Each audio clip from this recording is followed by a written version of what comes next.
Rockies Spring Training Baseball on AT Sportsnet is brought to you by CenturyLink. This ball's hammered in deep right center field. Way back. Take a good look. You won't see it for long. He swung the bat right there. Right off the bat, the entire dugout screamed. How good was that to see? A vintage cargo blast. Sounded like a cannon. Guess who's back, folks? Right through, guess who's back? Carlos Gonzalez is with the Colorado Rockies. Hi, everybody. Welcome into the AT Sportsnet studios. I'm Connor McGahey. Good to have you along for this one. Mariners and Rockies coming up very shortly, but the news of the day and the week is that Carlos Gonzalez is back with the Colorado Rockies, signing a one-year, $8 million deal after he wanted to experience free agency, but he's back with the team that he's spent his whole career with. Alive and well, 32 years old, his 10th season with Colorado, joining the action. But on this season, he's concerned what happens right now, not when his deal is up. We try to enjoy the game, play hard, play for each other. You're not going hitting like, man, I gotta hit because it's my last year of a contract, or I better die after a fly ball if I want to make money. It's nothing close to that. We play baseball, we have fun, and then when it's over, that's when you really worry about or think about it. It's just right now is whatever happens. If you make $100 million, if you make $1, it's the same. I came here with a bat and a glove when I was 16 years old, and everything from now on is a plus. I feel blessed. I'm playing the game that I love, and I'm still out here with a great group and with a great organization. Here's your CenturyLink high-speed challenge. Go to AT&T Sportsnet RM to cast your vote. Who is most excited to have Carlos Gonzalez back with the Rockies? Is it Nolan Arenado, his friend Gerardo Parra, Rockies fans, or the media? Log on to vote. Standard text and data rates may apply. Carlos Gonzalez signing the deal. He's been training in Florida and in Arizona now. He will not be in the lineup today. But you may be asking yourself, who is? Here is the answer for that. Brought to you by Southwest Airlines. Here's your batting order. Blackman will lead things off. This is how things are going to look like most likely as we get closer and closer to first pitch at the end of March. Lemahieu, Arenado, Desmond, Dahl, Chris Iannetta, Tauchman, McMahon, and Daniel Castro rounding things out, of course, playing the Mariners. You need your DH. That's what he's doing in there as we get closer and closer to first pitch from the Desert. Mariners and Rockies, second time in a week. We'll talk about the opposition after this. Rockies Spring Training Baseball is brought to you by Southwest Airlines. Yes to low fares with nothing to hide. That's transparency. And by STK Denver. STK Denver combines the modern steakhouse and chic lounge into one vibe dining experience. And by Wells Fargo. Customers get your 2-for-1 Rockies Club level tickets by visiting wellsfargo.com/Rockies. Larry H. Miller Lakewood Ford is selling down all 2017 models with true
affairs with nothing to hide. That's transparency. Kyle Freeland on the mound today for Colorado, making his fourth start of the spring. 6.75 ERA so far in 8 innings pitched. Here's who he'll be facing. Southwest batting order for the Mariners. In center, Dee Gordon. Henniger in right field. Seager playing third base. Nelson Cruz is the DH this afternoon. Mike Ford at first. Heredia, Beckham, Mutter, Freitas, and Rob Wayland on the mound today for the Mariners. Coming up next, spring training baseball from Salt River Fields at Talking Stick. Mariners at Rockies. Drew Goodman, Ryan Spielberg, and Mike Flowers with the call. We'll see you a little bit later on AT Sportsnet. It's tax season, America.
Beautiful day in Scottsdale, Arizona. Spring training 2018 continues as the Rockies get set to take on their friends from over in Peoria, the Seattle Mariners. A little bit overcast today, but it's better than it was about a week and a half ago when everybody woke up and there was couldn't even get out on the field. There was frost on the field many a morning, which really messed with Mike Flowers' tee times. And a couple tee times pushed back because of the frost, believe it or not. See, that was a wild guess, but it was an educated one. Yeah. So the Rockies will send Kyle Freeland to the hill this afternoon. He is 0-1 so far in spring training. And you know the familiar refrain for guys that have been around a little bit. For Freeland, it's just his second year in the big leagues, that this is the time of year pitchers are working on something, they're working on mechanics of pitch. In his case, it's actually accurate. He is working on a curveball because he's kind of been a hard guy. Well, not only that, you're looking at his mechanics where he's cleaned it up. If you remember back to what he looked like last year with the Rockies, he had a little, what we call a hiccup. So right before he would throw, he had a little pause, and of course, it had great success. 11 wins near the top in all of Major League Baseball for rookies and 154 innings pitched for Kyle Freeland. In this offseason, he worked with Darren Holmes and Steve Foster to try to clean up the mechanics, make sure he could be more in line with the plate, try to get his arm into a more aggressive position that he could repeat his delivery, and you'll get an opportunity to see it with the first pitch of the game. And the Rockies get to see Dee Gordon now in the American League. He, of course, went from Miami to Seattle, and not only did he move as far as you possibly can in North America and still be in North America, but he also has moved from the infield to the outfield again, Mike. He has, and it's been seamless for him. I've been really impressed with the way that he has played center field. He has worked really hard at it. A lot of early work for him. He's played a lot here in spring training because he's wanted to be out there. Of course, they're getting one of the best leadoff hitters in the game, and everybody's excited about what he's going to be able to provide for the Mariners this year, but I've been really impressed with his outfield play. I got to ask you something. We just showed his stats from last year with the Marlins as he lines a base hit to left. He had 2 bombs last year. That's not his game. We all know that. The most famous home run he'll ever hit in his career came when he was emotional the day after he tragically lost his teammate a year plus ago. But Dee Gordon has 3 home runs this spring. Leads the club. Yeah. What's going on? I don't know. I think that he is aware of the fact that he has 11 career home runs, and that's not going to be a big part of his game. I don't think you'll get him talking about launch angle anytime soon. He wants to get on base and cause problems. And if he starts talking about launch angle, I think Scott Service is going to offer a spot in his office to have a little conversation. Well, when he hit the 2 home runs against the Giants, he said he's never done it in T-ball, Little League, high school, you name it. He's never ever hit 2 home runs in a game, and that's funny. Yep. You gotta love the Cactus League. Good stories even developing in March.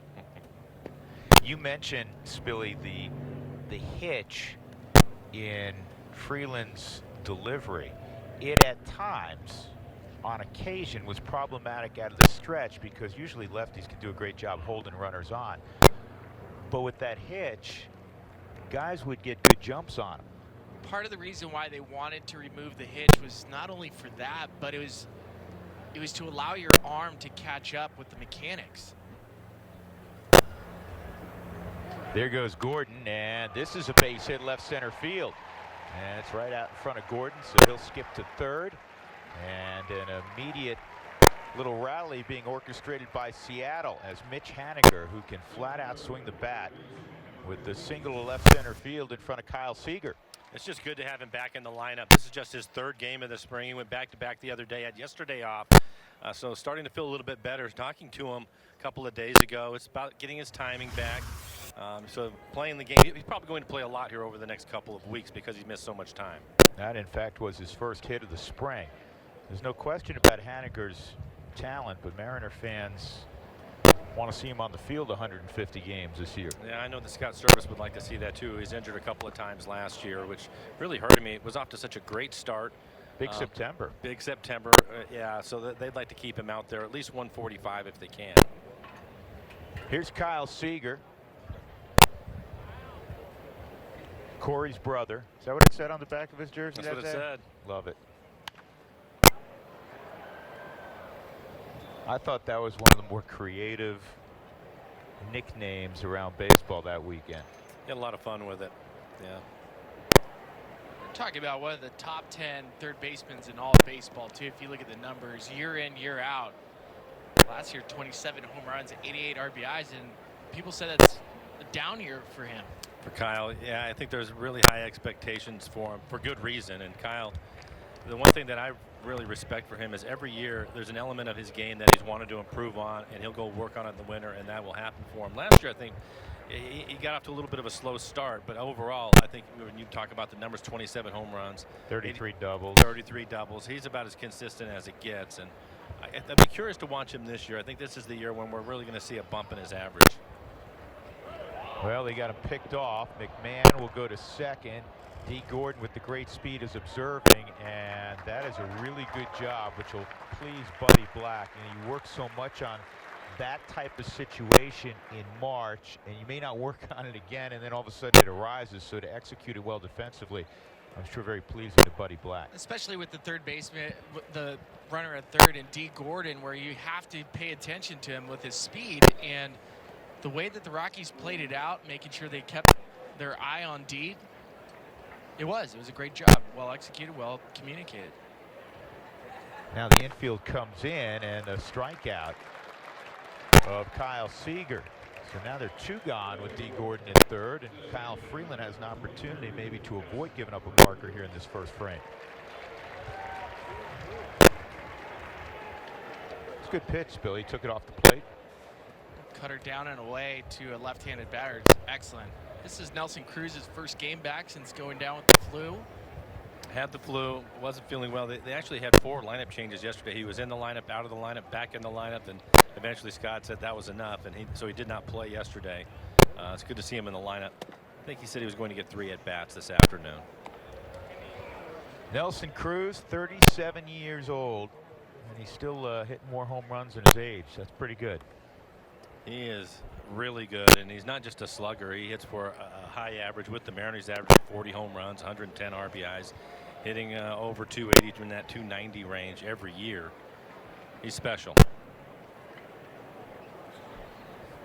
2-0 on Cruz. And this is line to right, and this will take a couple of hops and run to the wall. So Cruz, who has very little interest in turning that into a double, jogs to first with an RBI single. Dee Gordon comes around, and the Mariners have a 1-0 lead in the top of the first. Well, we mentioned the average with Nelson, and this is a big reason why he will hit the ball the other way.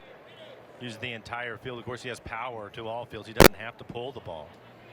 But typically in situations where he's trying to drive in runs, just going to stay more to the middle of the field. David Dahl. And it looks like I saw him take 2 or 3 steps hard out of the batter's box, and he shut it down, Drew. You were talking about him having no interest in stretching that into a double. Normally he would, and I wondered because it looked like he grabbed his right knee or his quad or something, ended up grabbing him as he was leaving the box, probably about 2 or 3 strides into it. Yeah, that's not what you want to see. No, they just had a similar situation with Robinson Cano the other day when he just walked off the field, tight hamstring. I don't know if he had an itch or he was placed his hand for a moment on his right quad. That's what it looked like when he was running too. I mean, if anything, you're hoping it's maybe dehydration. He's been sick for the last couple days. Oh, it's quad, yeah. Quad or hip flexor. Hip flexor.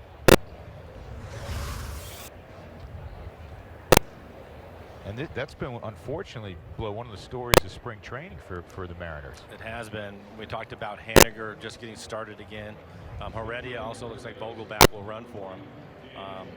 But Heredia had surgery on his shoulder. He started playing about a week ago. The good news is he looks great and hasn't had any other issues other than that. Gamble will be out for a long period of time. That's the reason why Ichiro was signed. Healy has yet to play in a game, although he did take batting practice yesterday. You can just go down the list. There's a number of guys that are hurt right now. So Daniel Vogelbach will pinch run and I'm sure stay in the game for Nelson Cruz. Yes. This is Mike Ford at the plate.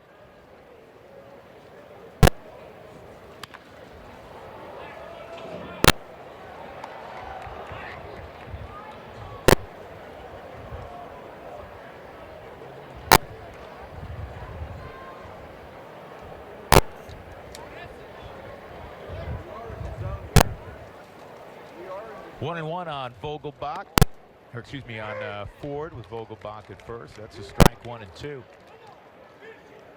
Rockies won yesterday, 4-2, and they used only 2 pitchers, which is really unusual in March. Chad Bettis, 5 innings, pitched very well, gave up a couple of runs, and then 4 scoreless innings from Antonio Senzatella. That fly ball ends the inning. Dee Gordon started things with a base hit. Ultimately came around on a knock from Nelson Cruz. 1-0 Seattle.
As expected, a great crowd this afternoon at Salt River Fields for the Rockies and Mariners. The berm pretty filled up, and just a couple of moments ago, Nelson Cruz pointing to his upper leg and quad hip flexor area. Takes one at bat, gets a base hit, and he's going to walk out and go back to Peoria and I'm sure get treatment immediately. The good news is you see him also smiling a little bit, so hopefully he was able to catch it before something that was serious, and he'll probably miss a few days but get some treatment on it right away.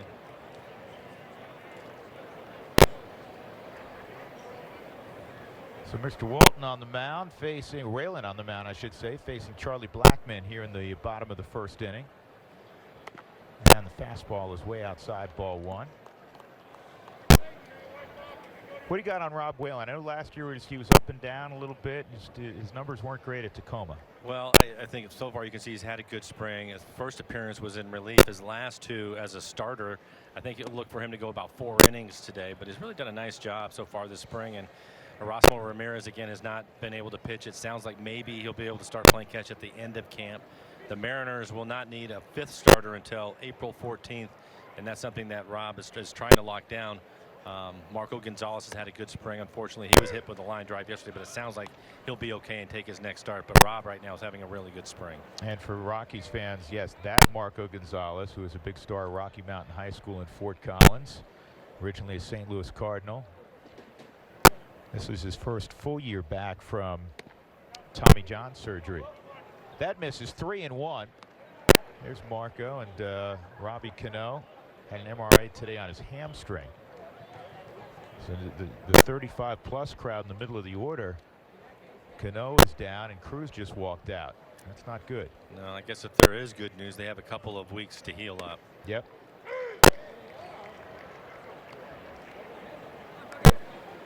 Mike, who else in your memory, and you've been in this game a long time, when you looked at the Rockies from afar, who else do you remember who wore 19? Anybody pop to mind? Not really, but I'll bet I'll know as soon as you say it. Capello, Capello, yeah. Marco Scudero.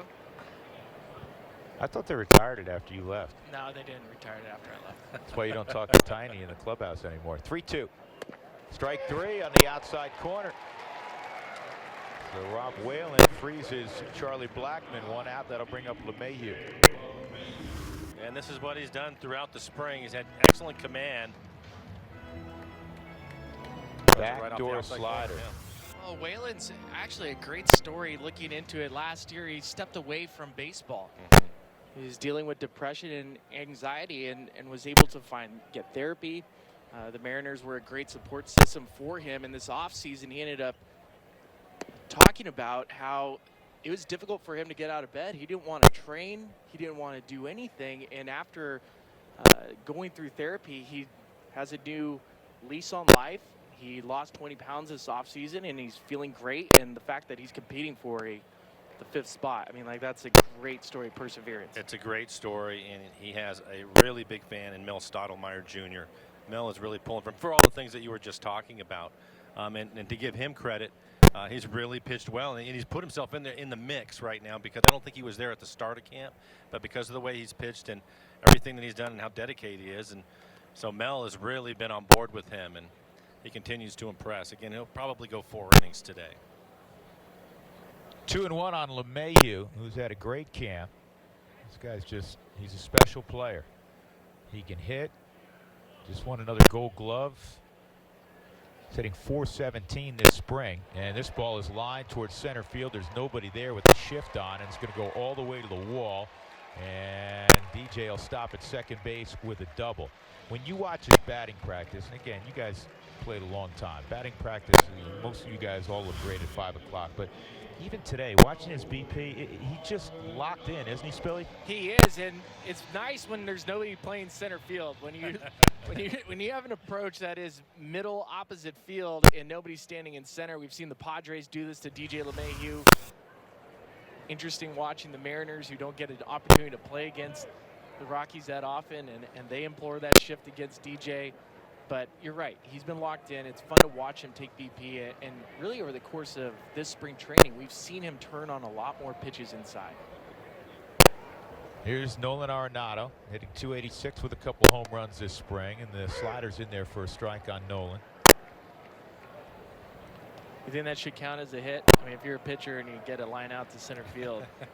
Well, here's what you guys take away as a hitter. He squared that baseball up. Yeah, so, it's great. You know, And it's a good at bat result. either way. If the guy was standing there in center field in a conventional spot, not like you're going to be angry with that swing. And it's interesting, right, to hear you talk about him pulling the ball more, because this morning some of the guys were getting some early work in the cages, and one of the coaches was talking about Lemahieu. He brought him up right away, and he said they were going to put everybody over to the right side of the field. So they tried at least, but the outfield, the infielders were pretty much straight up. Burned. Yeah. And the funny thing is, as Billy said, he has pulled a lot of baseballs this spring.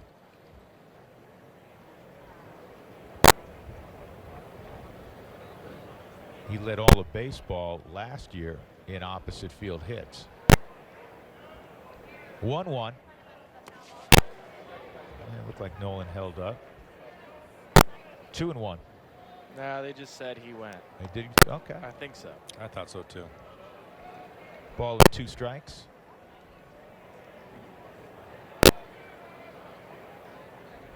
Yeah, it's 1 ball, 2 strikes. Home plate umpire corrected the scorekeeper here at Salt River Field. Yeah, scoreboard has 2-1.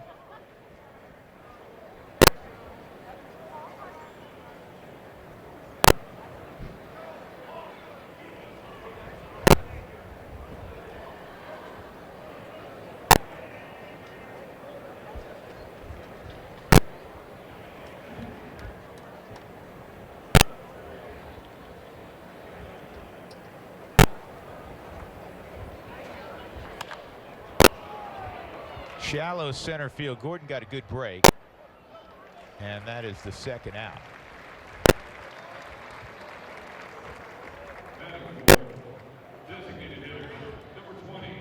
Let's take a look at the Mariners defensively. Left to right in the outfield, Guillermo Heredia, Dee Gordon, and now it'll be Daniel Vogelbach. Not actually. No, it's Haniger in right field. Let me correct that, because Vogelbach went as a DH. Taylor Motter and Gordon Beckham up the middle. Seager and Ford on the corners, and a guy battling for that backup catching position, David Freitas, with the gear on. Here's Ian Desmond. He had a double yesterday against the Indians. Right center field. That was his second hit of spring training.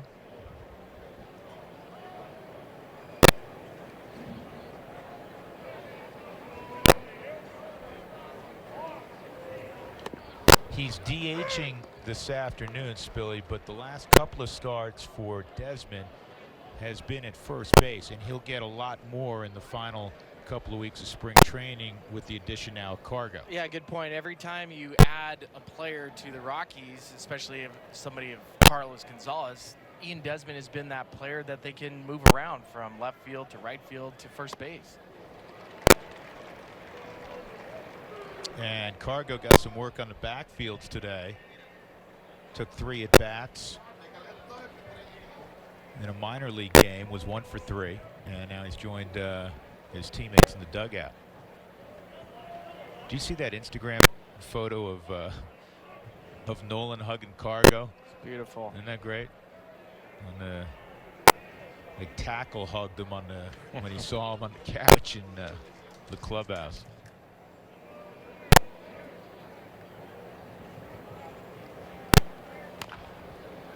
Chop foul. You make a reference, and voila, you're going to get the picture. There you go. To say he's immensely popular would be a grand understatement.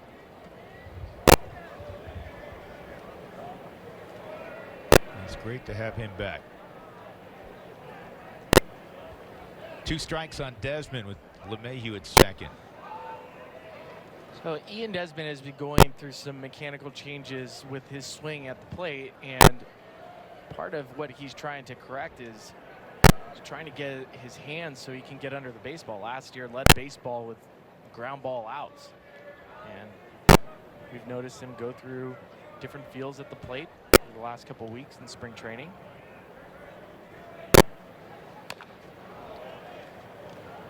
Hey, Mike, you can talk about making an adjustment coming to spring training and trying to find it in limited at-bats during spring training and trying to get good results, but then not really caring about it.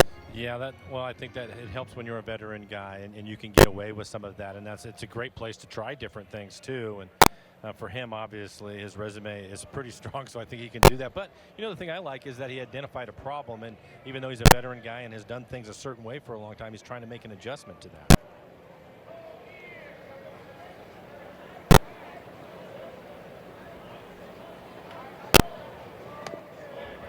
Good pitch, and Desmond able to stay off at 1-2.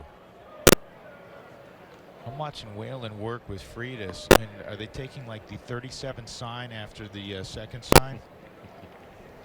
Why do you say that? Taking a little time? Well, you might say that. It's a big start for him. I get it.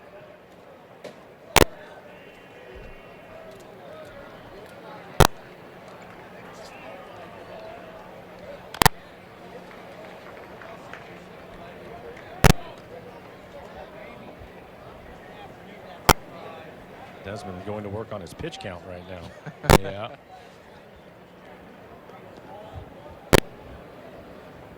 You got to see Desmond quite a bit a couple years ago when he was with Texas.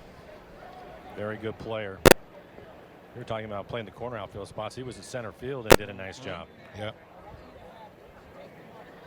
He actually had one start back at shortstop a year ago for the Rockies when Story was down for a day.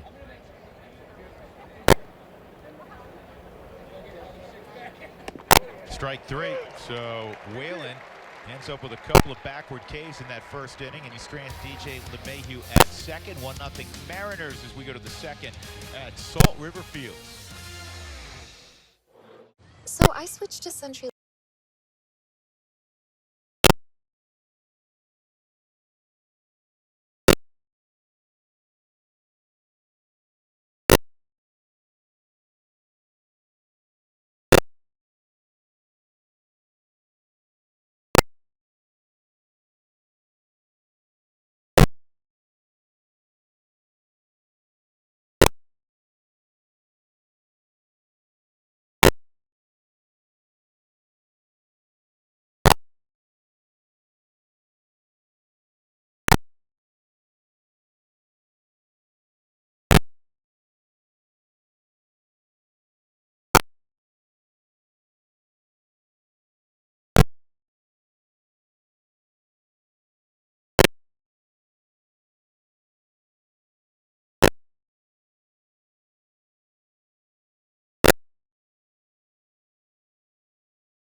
Well, Carlos Gonzalez, it's official. He is a Rocky. Inked the deal yesterday. Today, hit the backfield, faced some minor league pitching, and he even was able to get a single. So Carlos getting some work done, and now he's checking out his teammates over here at the big league game. Happy to be joined by Carlos Gonzalez, re-signing that deal. Again, a one-year deal yesterday. I'm sure a little bit of relief. I'm sure a lot of excitement.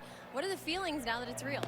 I feel great, I'm way more happy now that everything is done. The off season for me is finally over. When I agreed yesterday with the deal, so like I said, I'm really happy to be with my teammates. It's just it feels right to be home. Yeah, a strange offseason. I mean, you talk about testing free agency. It's something you wanted to go through the process, but not really the traditional process, I guess. Kind of tell us about that waiting game. And obviously, we know all along you wanted to end up exactly where you did. Yeah, I always wanted to have that opportunity. As a player, you always want to see and get to free agency and what's out there. So I never had that experience before because, I signed a long-term deal after my second year in the big leagues. So, I think it was more about that than anything else, and so it was a little different than the past, obviously, how everything worked. But, like I said, I'm happy to be here. I'm happy to get this over with and just move on and play baseball. Yeah, I know you were able to stay in shape, work out with some other players that were in a similar situation in Florida. You even tried to get in the lineup today with Bud Black. I know you're back on the minor league fields, though. What is the plan? How many days do you think until we'll see you in the lineup over here? Well, I think 2 more days. We have a night game tomorrow, so they don't want me to go on the road and play night game for my first game. So I will be here facing more pitching in the minor leagues tomorrow, and then next home game I will be able to play. That's great. That should be a lot of fun. We showed a picture of Nolan bear hugging you earlier. Who was more excited to see you, Gerardo Parra or Nolan Arenado? Tell you what, everybody was excited, so I think that's a really good sign. Whenever everybody is excited when you're going to a new place, it's always great. So this is not new for me. Obviously, I played my last 9 years with the Rockies, and getting the opportunity to come back for 1 more year is special. Not too many guys can say they played 10 years in one organization, and this year will be a dream come true for me. Yeah, the 25th anniversary of the Rockies, and here you are, your 10th season, going to be in a Rockies uniform. I know you also said the reception was nice, but it really kind of solidifies your place in that clubhouse as the heartbeat of who this team is. Just kind of explain who you want to be as a teammate, especially coming back this season. Well, I just want to be the same Cargo. I feel like I've done a pretty good job over the years. It shows when all these guys get excited. Even when I was trying to find a job, they always call me and FaceTime me every day, trying to see how everything was. But definitely, I think that's the most important for me. Just take care and make sure that everybody's on the same page. Just go out there and have fun and compete together, and then we're going to get good results at the end of the year, just exactly the same way we played last year. Final thing, we know last year was tough for you. It wasn't your best season. I know you struggled through a lot of different things. Have you been able to put it to bed? Are you ready to kind of be the Cargo of the old?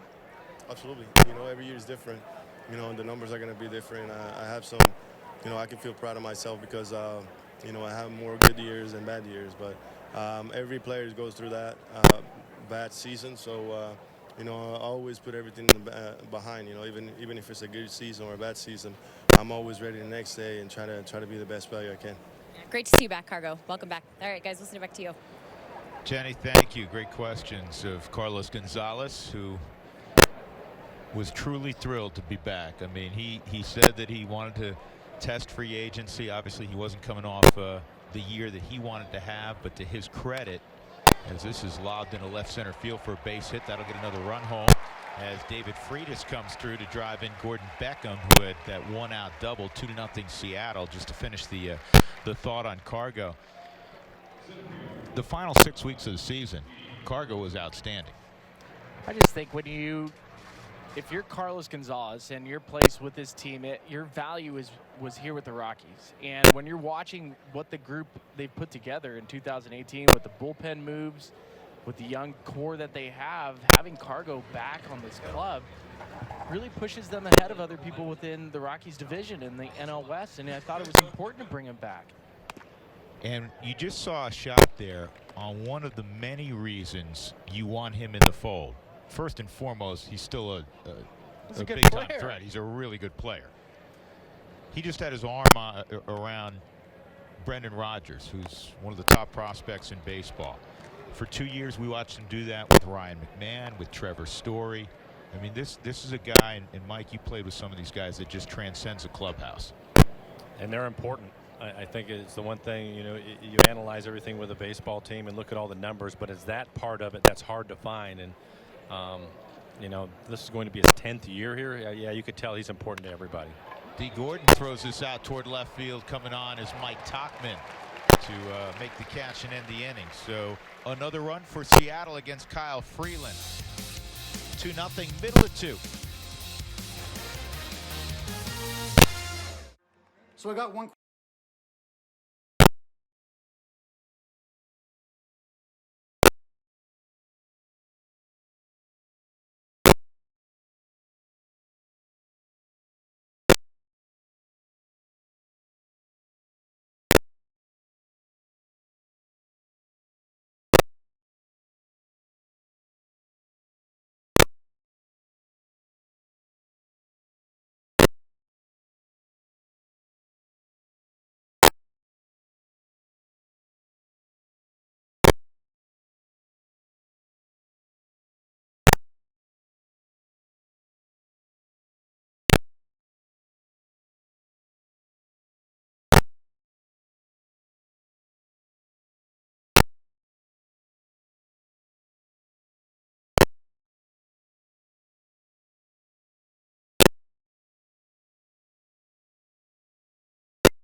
Link, your link to what's next. And by UC Health, live extraordinary. And by Taco Bell, try the new $1 nacho fries here for a limited time. It's 2-0 Mariners. Middle of the second, send you back out to Salt River Fields. Drew, Ryan, and Mike.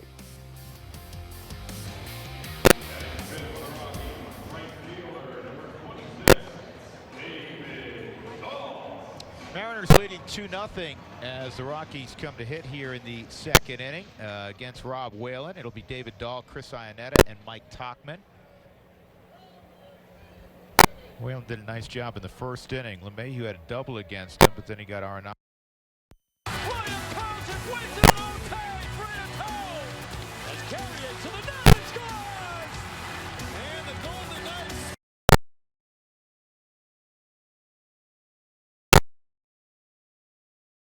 Home run, David Dahl, his 4th of the spring. I'm starting to say he started slowly. He'd get a pass because he missed basically all of last year, but he has really come on. Spilly, for a guy that's wiry strong, he has surprising pop. He's a true 5-tool player for the Rockies, and when you hear people talk of David Dahl, they've thrown him in the category of Carlos Gonzalez and Larry Walker, which is some high praise. First pitch fastball in, he didn't miss it. He is quick inside. If you're going to swing 0-0, that's what you want to do. First pitch damage, 2-1 to score. Iannetta was tied for the home run lead in the spring with David Dahl. He now trails by 1. Chris has hit 3 long balls.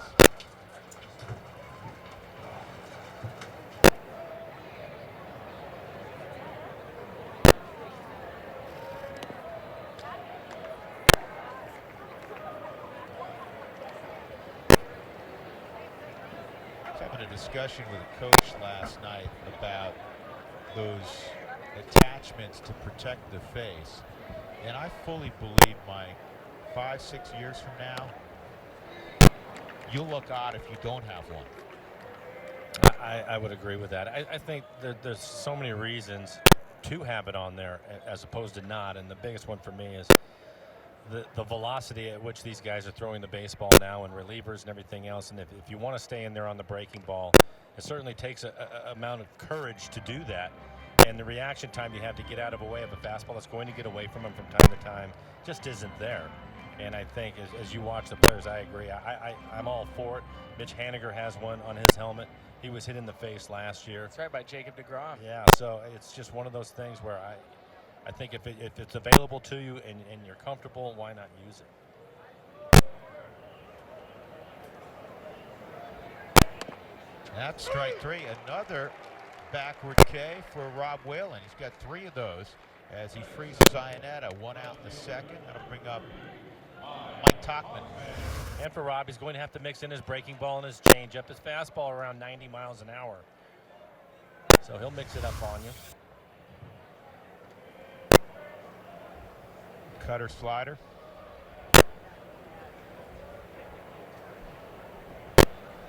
Tauchman's had a good spring.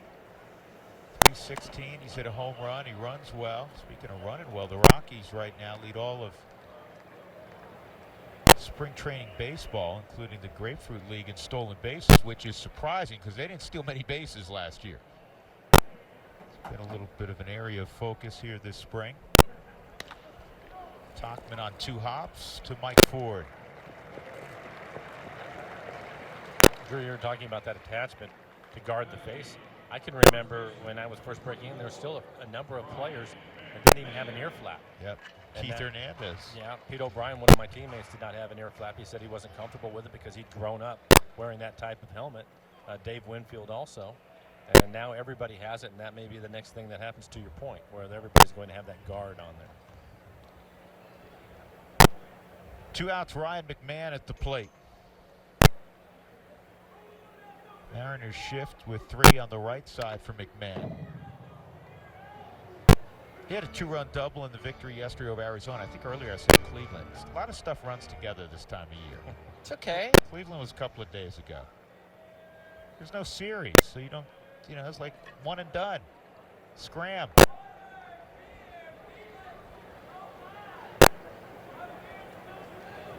Yeah, you can fact check us during the season, but in spring training, No. save it. Exactly. Twitter universe, trolls. My bad. I shouldn't be tweeting that you make mistakes all the time.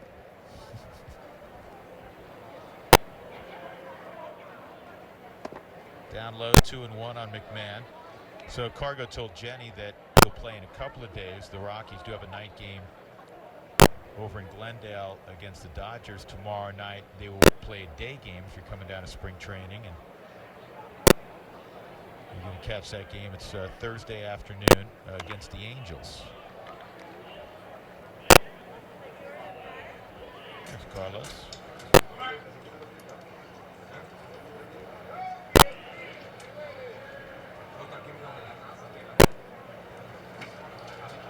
Did you guys like doing that when you were rehabbing and you either during the season or before teams had left, if extended was going on where you get the lead off every inning and could get 8 at bats? Did you find that useful when you were trying to get to see a lot of pitching quickly? I didn't do much of it, but Edgar Martinez, one of the best right-handed hitters I'd ever seen, do it all the time. Yeah. Maybe I should have done that. Yeah, it worked out pretty Would have well had a better career. for Edgar. Home run by Dahl, 2-1. Larry.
To the top of the third, the Mariners got a run in the first, got a run in the second. David Dahl has hit a home run for the Rockies, and there's your score, 2-1. Back upstairs with our old friend Mike Blowers from Seattle side, and that guy over there.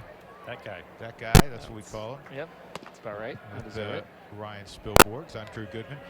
This is a great time of year. We were just talking about, the families are always coming down, and your two boys I know are playing, so it's a little more difficult, but it's such a relaxing time of years. Haniger, this one is to short that Castro handles. I've always said this, and I love the season, but this is my favorite time of year. I ask people all the time, what's your favorite thing about spring training? And I always get the same answer. It's the weather, of course, and it's the opportunity to spend time with their families down here. And I felt the same way even when I was playing. It's just so relaxed most of the time. This year's changed a little bit because they have more night games, but you have those day games, so you're having dinner at dinner time with your family, knowing that when the season starts, that's not going to be the case for a lot of months. So I think they just enjoy being down here, and it is a relaxed, especially for the Mariners this year, because the ball club is pretty much set outside of a couple of spots. Sure. How about you, Spilly? Well, it depends on where your role is on the team. If you're fighting to make a club, it's not as much fun hanging out with the family when you go 0-for-4 in a spring training game versus if you have a long-term deal like some of the guys out here and you feel confident that you're on the team. You can relax and get into it. And there is a difference. And you have to respect that. And I think the wives or girlfriends or people that have gone along the travel with the player understand when to give that player enough space, when to just give him a child to say, hey, don't forget, you're a dad first. Don't worry about baseball. You'll be better tomorrow. It's spring training. You're sleeping a lot better than 10 years ago, though, aren't you? Oh, yeah. Now, Seager's had trouble picking up Freeland, and that's the second strikeout for Kyle. Both have been Kyle Seager, 2 outs. And for Kyle this year, he's really done a pretty good job hitting the ball the other way. But you're right, I just don't think he's picking that up. You can even say, wow. Yeah, how'd I miss it that bad? Yeah. As our old partner, George Frazier, would say, he couldn't hit that with a boat paddle. 2-1. Did you like that? Did you like that? I've been there before. I didn't like it then. No. Here's Vogelback. And again, if you missed it, Nelson Cruz had a line single that ordinarily would have been a double. It took 2 hops off the right field wall to drive in Dee Gordon in the first, and he pulled up when he got to first base and left the game with what appeared to be either a right quad injury or hip flexor injury. Vogelback's had a great camp. He's hitting 440. Yeah, he's made some adjustments to his swing, but more importantly, I think it's just his mentality. He's been very aggressive this spring, and it's paid off for him. There's a slider that catches the knee. You know what he looks like? He looks like Matt Stairs. I think Kyle Schwarber. Yeah, well, Schwarber's trimmed down this year. Gee, he lost like 20 pounds. This dude looks like he's a nose tackle also. This is a strong kid. 1-2. That's right there. That's easily the best inning for Kyle Freeland. A couple of punch outs and a 1-2-3 third. 2-1 Seattle.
May not be reproduced or retransmitted in any form, and the accounts and descriptions of this game may not be disseminated without the express written consent of the Colorado Rockies.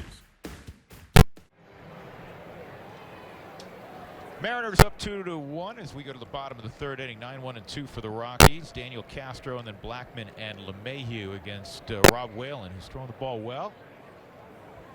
Only damage done by the Rockies. A leadoff home run last inning. David Dahl ambushed a fastball and hit it over the right field wall. Castro takes strike 1 on the inside corner. One of the things we do a lot of this time of year as broadcasters is talk about what position battles there are. Not many with Seattle, not many with the Rockies. One of the spots the Rockies are going to have to make a decision on is who will be that utility middle infielder for them. And early on, Sean O'Malley was showing well, and he went down with a hand injury, got hit, and he has a broken hand, and so he can't do anything for a number of weeks. So he is at least initially eliminated from that competition, but you know, a veteran guy like Castro is involved. Blackman called out on a 3-2 fastball on the outside corner. And he takes strike one. I think the Rockies are hopeful that Pat Valleca will be ready to go. Oblique strain earlier in spring training during batting practice. Down the line, fair ball, extra bases for Blackman.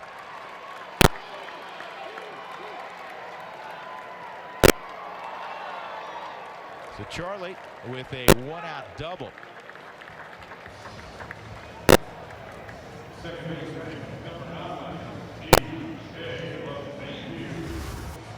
Mike, you don't get an opportunity to watch Charlie Blackman too often, and you asked me what was so special about last year, and he just does not give at bats away. And anytime you have a leadoff hitter, where last year he wins a batting title, hits 36 home runs. The question is, do you want a guy like that leading off? Well, he was obviously comfortable in that spot. He might have been able to get a few extra at-bats out of him over the course of the summer. It's amazing to me. Drew was telling me he played 159 games in center field, which is a huge outfield to cover half your games, and it's pretty amazing. And especially doing it at altitude. Well, the shift is on again. Dee Gordon is in extreme right center field, and DJ squared a ball up to dead center his first time up. There was no one there, so it went for a double. I'm watching Kyle Seager at third base laughing at it. He's looking at his defenders. He goes, oh my gosh, I'm the only guy on the left side of the field. Take a look at this, Mike, right now, which I know you're doing. And now imagine this. When the Rockies play the Padres, who obviously they play all the time, and you know they really like to move guys around defensively. Andy Green is a wizard at that. Their left fielders in center field, their center fielders a little further toward right than Dee Gordon is right now. And then where Haniger is, he's on the line. They literally have three guys from center field to right field. There's no one to the left side of the bag if you drew the second base bag if you drew a straight line out. You also have to point out the biggest difference between the Mariners and the Padres. The Padres will put their shortstop as far over in the hole as possible. So right now Taylor Motter right behind Charlie Blackman. That's quite a big hole for DJ to pull through it. Well, I wonder if Charlie had not been at second base, if Kyle would have been further over and Motter would have been on the other side also. Hard to do that with a runner at second base. So again, they were talking about it this morning. He was the guy they were talking about this morning in the defense that they were going to put out there. And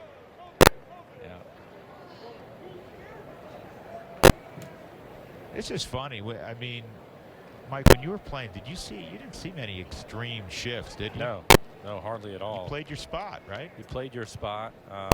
Maybe you shaded a little bit. I saw maybe a little bit more with a former teammate of mine, Matt Noakes, because he was basically a dead pull guy. So they would do it, but it still wasn't a shift. They would just shade him more. Heavy shade.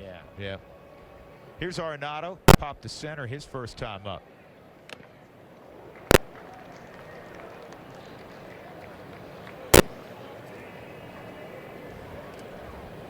.309, 37, and 130 last year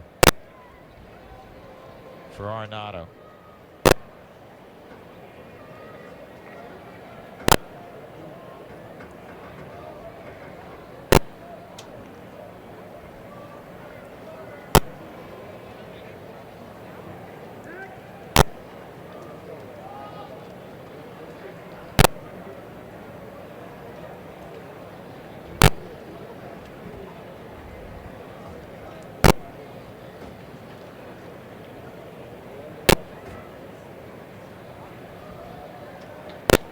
Blackman a double. Lemahieu walked behind him. And that's a strike, 0-2. I think one of the keys to the greatness of Nolan Arenado is he grinds on March 13th. See his reaction on that call? Told the story, Mike, you'll appreciate this, on Sunday. He was taking flips, and then he was hitting live in the cage. He didn't like his swing. It's the third double play ball. And able to work out of it is Whalen. He got so mad he grabbed the tee, slapped the tee down, and started doing tee work again. He may be doing that at 4 o'clock today. 2-1 Seattle. Spring is coming. Enjoy the season.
An 2018 season as the Mariners season ticket holder, whether looking to spend quality time with family and friends or have more face time with your employees and clients.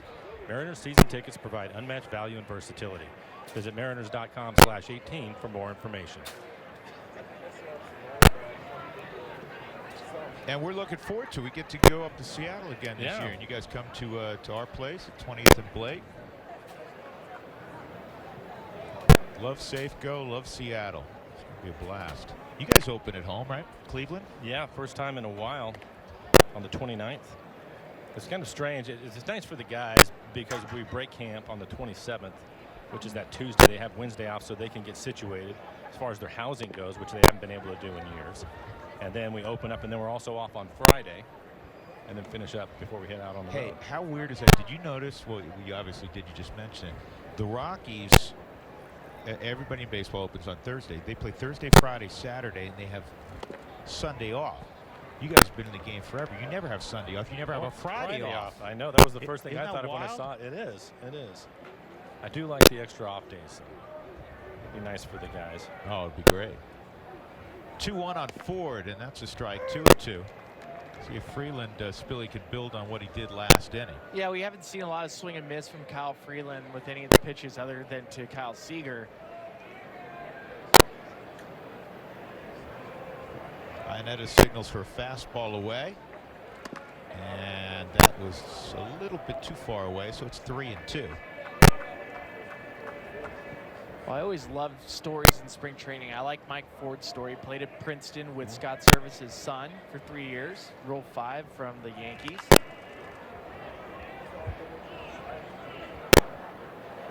DJ, about 30 yards on the outfield grass, makes the catch. 1 out. He's been able to play a lot this spring with Healy. Haven't been able to be in the lineup, and also he and Vogelback have gotten a really good look this spring. DJ just now getting to the dirt. Well, and going back to Mike Ford, I love opportunities. Wasn't drafted, undrafted free agent out of Princeton. You get those opportunities to compete and find out where you end up. I love college baseball, and Mike, you got a couple kids playing college baseball, and the Ivy Leagues have really improved their rosters over the last 15 years tremendously. I mean, you see a lot of good players now coming out of the Ivy Leagues. We're talking about one of a very dear friend of Jenny's, now retired. He's first base coach for the Chicago Cubs. Will Venable was a 2-sport star at Princeton. Chris Young was at Princeton. A lot of good players coming out of the Ivy. Speaking of the Ivy League, I asked Jerry DePoto, our general manager, about Mike Ford, and how they scouted him and found him to bring him into camp. And he said, we actually didn't. Our analytics department found him. What? Yeah. Yep. Was he like the Greek god of walks? No, just put the ball in play, take his walks, doesn't strike out much, use the entire field, and computer just go ahead and spit that out, and they grabbed him. Yeah. Well, and he was a player of the year out of Princeton, but he was a two-way player. He pitched, and he was a hitter. Well, that's a good job of scouting. However you want to classify it. Maybe not old school scouting, new school scouting. I think there needs to be a blend. The story I was reading today about the Phillies, how they're finally, and I put this in air quotes, moving into the 21st century in their front office, where they were really old school. And the owner has stepped in and said, you know, we have to adopt and look at the new analytics, the new metrics, in helping provide us with accurate information with players in our organization, players we aspire to have in our organization, amateur players. I really do think it has to be a blend. There's something on the old-time scouts as you look at Jeff Bridich, and I know Jeff believes that, where you got to pass the eyeball test too. I think that you have to have that also. You guys were talking about Cargo earlier, and you talk about his impact with his teammates, how he is in the clubhouse. Analytics aren't going to tell you that. You have to do some homework and talk to some people. And I think it's important. And then you have to watch these guys. How hard do they play? How often do they play? All those different things come into it, along with the numbers. And when we first started having this rush of the way the game has changed, it was a little bit confusing. And then now I love it. I love looking at all the numbers. But there's some of them you can discard too and get rid of. And it's fun just to watch these guys and watch them play live, knowing what some of those numbers are and how they go about their business. Here's Gordon Beckham. He had a double down the third base line and would score in the second on a base hit by David Freitas. And finishing up on the analytics conversation, it's not like analytics departments are looking at WAR and OPS plus. What they're looking at is launch angle, where their swings play on a pitcher, some of the stuff that scout sees. Hey, his fastball really plays, it rides on guys. Well, some of the numbers that they're looking at from TrackMan data, they're able to explain it to a ball player and say, listen, your four-seam fastball is really good. It has extra life. It carries. Let's use that more. And we've seen that. We'll show you the spin rate on it. Yes, exactly. Yeah. Or when you hear a scout say, you know what, the hitters come back, they can't see the baseball, and they're able to understand why, how he hides the ball more. And so now you can look for those edges.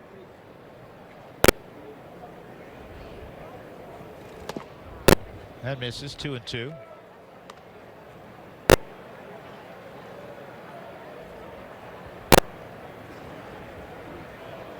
It's Renee Latchman, former Rockies first base coach. Strike three. So that is now 7 straight retired by Freeland after giving up a marker in the first and second. Middle of 4, 2-1 Seattle.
Spilly took us on this morning up Bell Rock Peak. A little 3.5-hour jog to start our day. It was wonderful. Thanks, It was Billy. great. Yeah, no, if you're a Star Wars fan, I carried Drew around in a backpack like Yoda.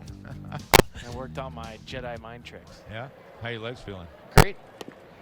Slider and a swing and a miss by Ian Desmond. You and Simsy do that on the Seattle side? Get up around 4 and go for a 3-hour sojourn in the mountains? No, but you'll laugh. I've gone hiking twice so far this spring, which is the first 2 times I've ever done it. You're turning over a new leaf. No, my wife is the one that got me to do that, and trying to keep her happy. Yeah. And I did enjoy it. Happy wife, happy life, Yeah. Mike. Yeah, but it's the first 2 times, so. How many complaints did you have? I'd like to think I didn't have anybody. You can ask her about that. I'm sure there were a few. Like, God, it's hot out here. Did you keep up? Most importantly. I had to catch up a few You had times. to catch up a few times. 1 and 2 on Desmond. He was caught looking his first time up against Rob Whalen. And he strikes him out on a swing and a miss. That's 5 strikeouts for Whalen, who has done a nice job. The one guy that's hurt him is coming up right now, David Dahl. Took a fastball over the right field fence on the first pitch he saw in the second inning, leading off.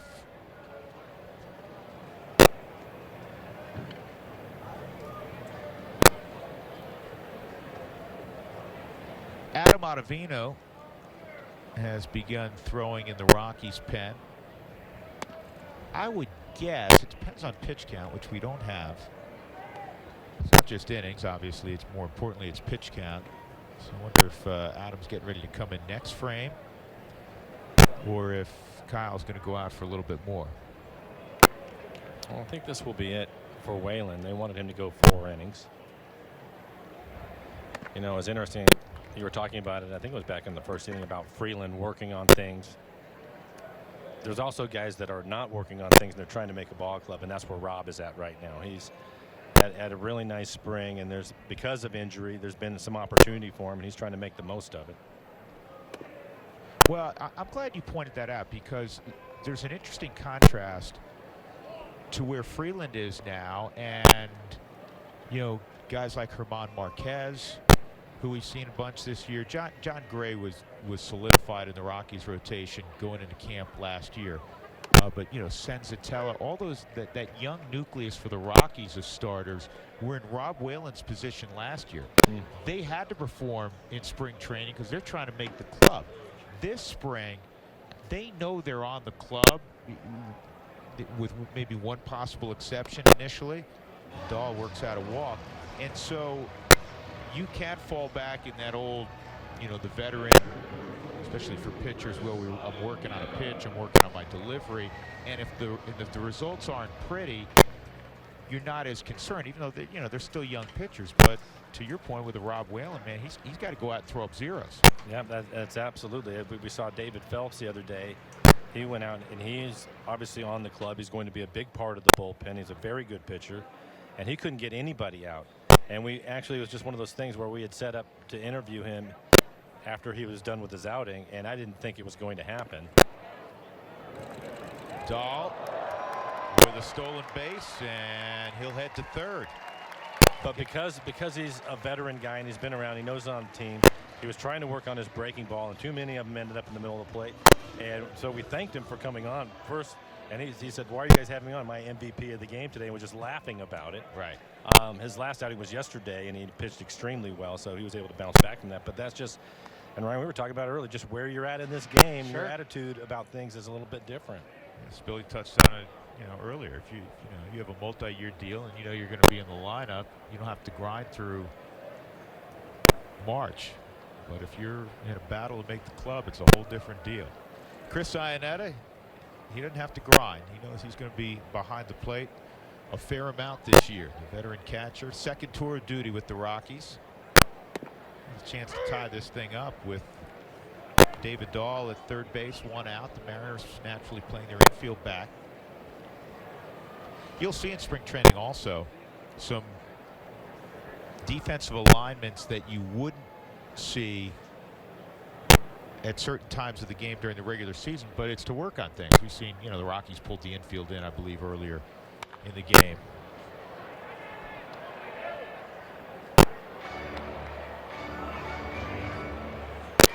Yeah, well, we saw Nelson Cruz, and this spring he started out 0 for 13, and I believe in his first 3 games he basically stood at home plate until he had 2 strikes. He can afford to do that. Sure. 0 for 13 doesn't mean anything. He's still going to hit his 40 home runs. He's trying to pick up the baseball, try to get the spin. There's no pressure on him at all. Where you have Motter and Beckham, who are playing in the middle of the diamond for the Mariners, they're trying to compete for a job, and they're ready to hit right now. That's a good pitch.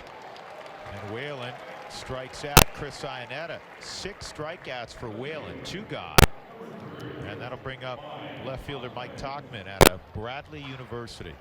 Whalen's been very impressive. A lot of hip shot cutters, so he's throwing curveballs to the front side. He's throwing cutters on the inside to right-handers. And for Chris Iannetta, with the infield back, runner at third base, 1 out, you want to put the ball in play. But the fact that you got him to freeze. That was pretty sharp. It's a sharp breaking ball. Sharp breaking ball. I like his cutter today. His cutter's been around 88 miles an hour. His fastball 90, 91. He's mixed it up. Down on Tauchman. He had a 2-hopper to the first baseman Mike Ford his first time up. Tauchman brings some tools to the yard. He's got some pop. He runs well. He's a good outfielder.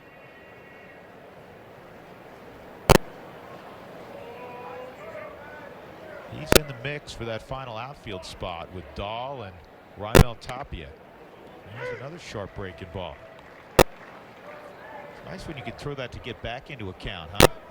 And that is something that he will have to do. Again, his fastball at 90 miles an hour, having to work on the edges. So he'll have to have the ability to do that. He's shown that throughout the spring so far.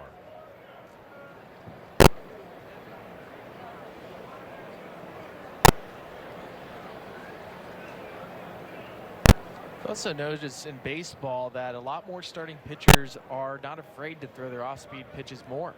Think of Rich Hill. Rich Hill's throwing basically curveball 50% of the time. So even if you don't have the high velocity, it's not a league where it's just fastball. Challenge me, 2-1, challenge me. No, they're going to throw curveballs. They're going to throw changeup. Missed on the back door there, 2-1. In Seattle, we've seen that through the years watching Felix Hernandez evolve. He came up 97 miles an hour, a lot of fastballs, and over the years, all of a sudden you've seen his curveball more. Then he came up with the great changeup.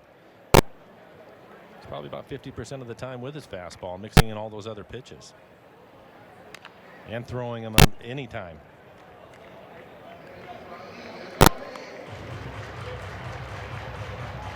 Well, if you missed it, Felix has had 1 outing, was hit with a line drive on his forearm. He's had flat ground work yesterday. It sounds like he's going to throw a bullpen here in the next day or 2, so it'd be great to get him back on the mound again. Looks like he'll be ready to go, though. Depends on where his pitch count is. Scott Service was saying today that they're going to wait and see if he's in a situation where he's at that 55-60 pitch limit, probably not start him right away. They'd like for him to get somewhere in that 75 to 80 pitch count, so we'll have to wait and see where he gets to. Well, if that was Rob Whalen's final pitch, he made a nice statement today to Scott Service. 7 strikeouts in 4 innings. Liberty.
And the Rockies, Kyle Freeland will indeed go out for the 5th inning. He's retired 7 in a row. Rob Whalen has pitched very well. 7 strikeouts, including striking out the side and stranding David Dahl at third base in the last half inning. A lot of good things for Rob Whalen today. A lot of good things. Again, he came into the game with an ERA just over 1. They wanted to stretch him out a little bit more. This is his 3rd start, 4th appearance of the spring. But when you look at the good curveball today, the way that he was able to use his cutter on both sides of the plate, fastball at 90-91, just the 1 walk to go with the 7 strikeouts. Strong performance for him. Yeah, he might try to get another one. I don't see anybody getting loose in the pins. And the walk to me was more of the intentional variety, because there was a runner on second with 1 out as Motter singles up the middle. He wanted to set up a force all the way around, and it worked out because Arenado bounced into a 5-4-3 double play. So Taylor Motter at first base, and David Freitas will come up.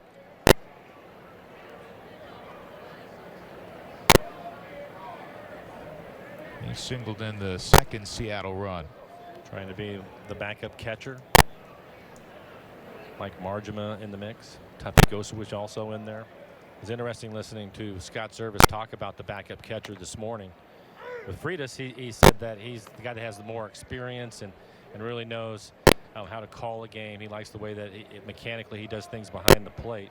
But Tuffy, he likes the fact that he knows all the pitchers and what they like to do. He has a relationship with a lot of those guys. And with Margema, he is somebody that just started catching basically his last year in college, so he hasn't had a lot of experience, but he's a tremendous athlete, really runs well, and has been swinging the bat. So it'll be interesting to see what they decide to do at the end of camp. And Scott did say it was going to go all the way down to the end of spring training when they make that decision. And obviously Scott's the manager, but Scott was a catcher, so he's going to pay particular attention to what he's looking at. I think there's more pressure on those guys knowing that.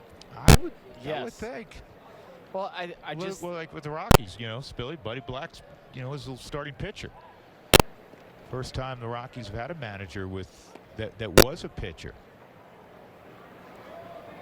I mean, if I'm an outfield if I'm a manager and I played outfield, I'm going to look at outfielders with a very critical eye. And knowing if you're in a position battle, going to the very last day of spring training. Motter takes off, and Ionetta's throw is not quite in time. Motter got a good jump.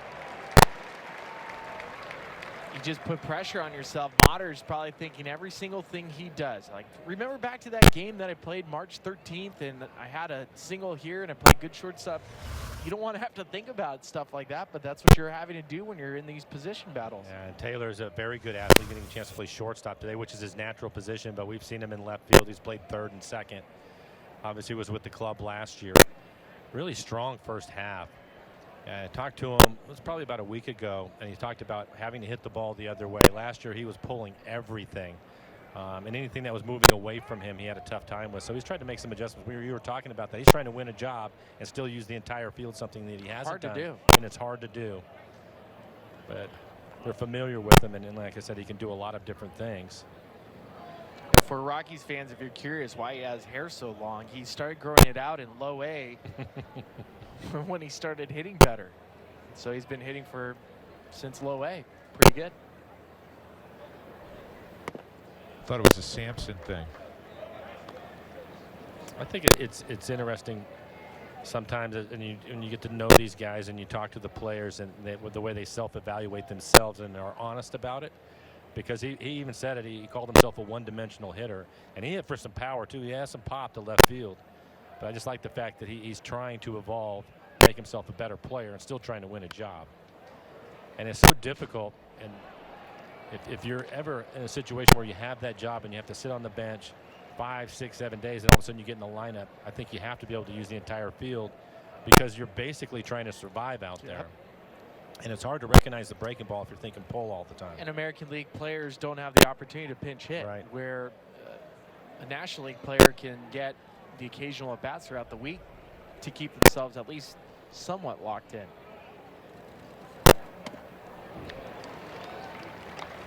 And Freeland gets a strikeout as he gets Freitas to chase. That's his 5th strikeout. 1 gone. And that'll bring up Dee Gordon, who has a single in 2 at-bats, also a run scored. Well, I like the elevated fastball for Kyle Freeland. I know he's a down and away with the sinker, but his ability to raise the eyesight, especially with 2 strikes. Going fastball up, so difficult for hitters to get on top of that pitch. Pretty good fastball at 93 miles an hour, too.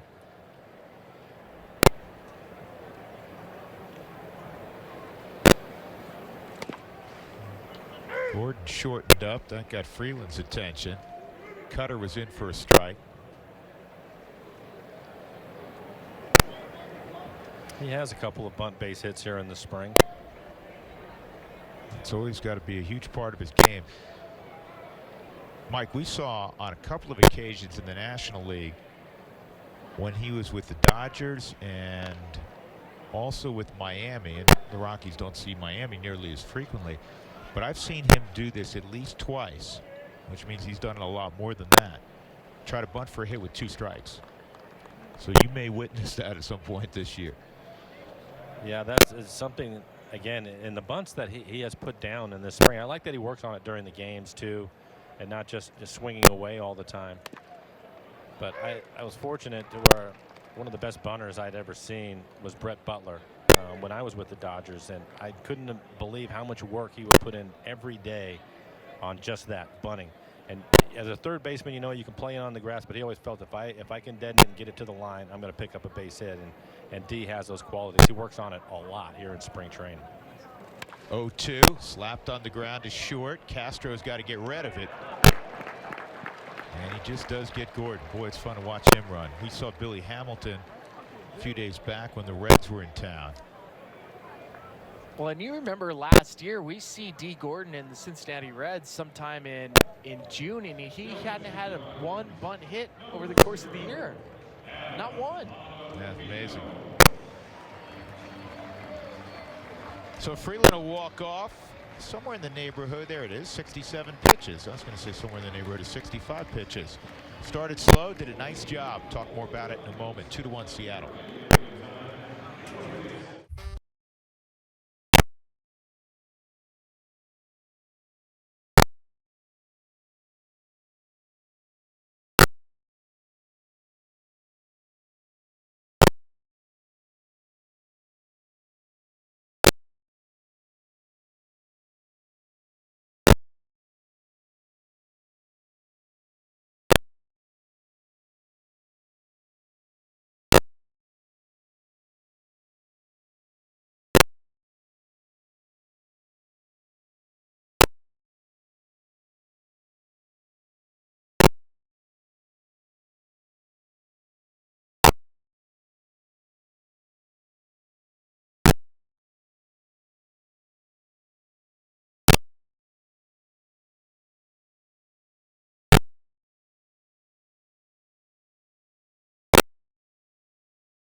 Good work from Kyle Freeland. 2-1. The Mariners leading. A runner on third base, 2 outs. Mitch Haniger against Adam Ottavino. And the slider's way outside, ball 1. This is one of those matchups that you want to try to get. We started the broadcast today, fellas, talking about the last couple of weeks you're ratcheting it up. Well, Buddy's saying, all right, Mitch Haniger, top shelf hitter, runner in scoring position. This is a situation where Ottavino's going to find himself in. It's not going to be in the 4th inning, but later on in the ball game. So from Adam's standpoint, this is what you want to start seeing the last couple of weeks of the season, of the spring as well. And for Adam, it's really been about controlling and commanding his fastball. So even though you know what his slider is, coming into a situation like this, it's still being able to locate a fastball. He's up high with that fastball at 93. 2-1 on Haniger. 1 for 2 for Mitch. Base hit in the first inning to left center. Look out, 3-1. I'm not anywhere near that batter's box, but he looks uncomfortable for a right-handed hitter. I can tell you that. Why, the fact that his slider moves 7 feet? Yeah, and he's thrown across his body. Right. Fastball at 93, 94 miles an hour. There's a slider. That was always the best. Whenever you're facing somebody you want no part of, and you just take the kind of courtesy, can you please give me the walk so I can go to first base and be out of here?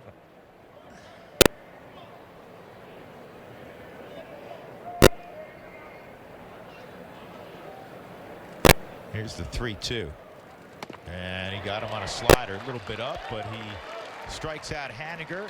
And Motter, who had a base hit and a stolen base, is left at third. 2-1, middle of 5 at Salt River Fields. Glad you're with us this afternoon.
Rockies and Mariners this afternoon from beautiful Salt River Fields at Talking Stick. 2-1 the score with Mike Blowers and Ryan Spilborgs. I'm Drew Goodman. Ryan McMahon hitting 8th this afternoon.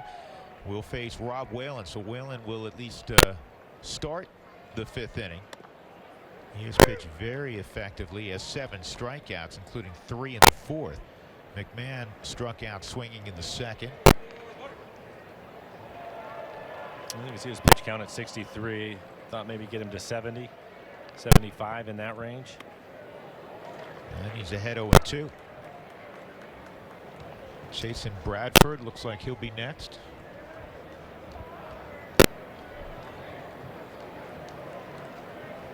Only 19 at bats last year, 3 hits for McMahon. But he tore up AA and AAA last season.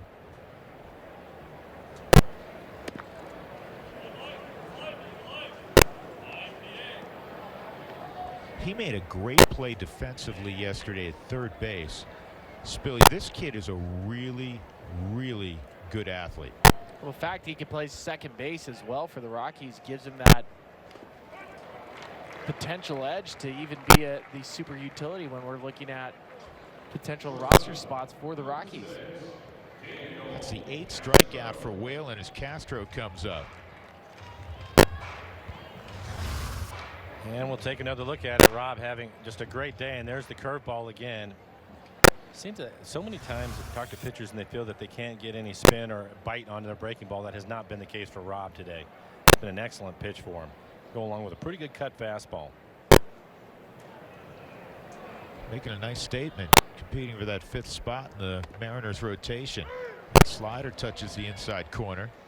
He's been filthy today, and it goes back to just thinking about this rotation for the Mariners. We know what kind of stuff James Paxton has, but King Felix, he's had to adapt over the last couple years. Yep. And looking at some of his numbers, and I want to kind of survey your thoughts about King Felix.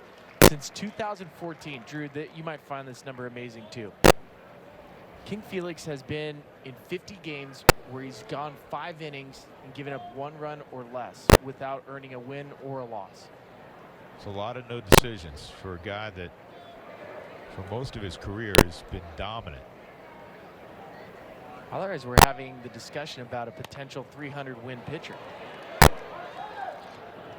That's a great play by Gordon Beckham. By the time he finished, get to that baseball, he was closer to third base than second base. Special play. He's really been swinging the bat well this spring too. If we take another look at this play, ball bounces right over the mound. You see him second base for a number of years for the White Sox. He gets rid of it quickly, an accurate throw, and he's trying to win that utility job again. He and Mott are playing up the middle, competing for the same job. Coming into the game, he's hitting about 380 for the spring. Charlie, a strikeout and a double right down the first base line. 2 outs. And that's foul. Felix this year, they were hoping that he would pitch more. They wanted him to get his innings up a little bit in spring training. It's something that they haven't done basically throughout his career because he's throwing 200 innings and all the strikeouts and everything. So he'd come to camp. They'd kind of ease him into it, knowing that he's going to go out there and give you 7 to 9 every 5th day. But because of some of his struggles and he's had some injury issues, I think they wanted to stretch him out a little bit more. But then he gets hit with the line drive on his forearm, which has shut him down. So we'll see how quickly he can recover from that. I know he's going to throw a bullpen tomorrow. I believe it was 25 pitches. Scott, it was funny. Scott was saying this morning that he said they're supposed to be all fastballs, but knowing Felix, he's going to spin a couple of them up there.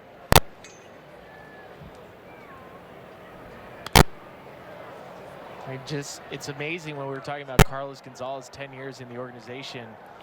King Felix, 13 years, his 14th season with Seattle Mariners. And I don't think of him as being in the game for that long. I still picture him as a 19-year-old coming up, going up against Daisuke in Boston and out pitching him. Yeah, he's been special. And I like the fact that he ended up signing his long-term deal a few years ago because he wanted to stay in Seattle. He's been important, and another good breaking ball from Whalen. What an outing. Yeah, Charlie didn't like it, but Whalen has had a tremendous curveball today. That is his 9th strikeout, 9 punch-outs in 5 innings. 2-1 Seattle. Oh, that's cute.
As we head into the top of the 6th inning, Colorado Rockies tickets are now on sale for all 81 Rockies home games. Call 303 Rockies or visit Rockies.com.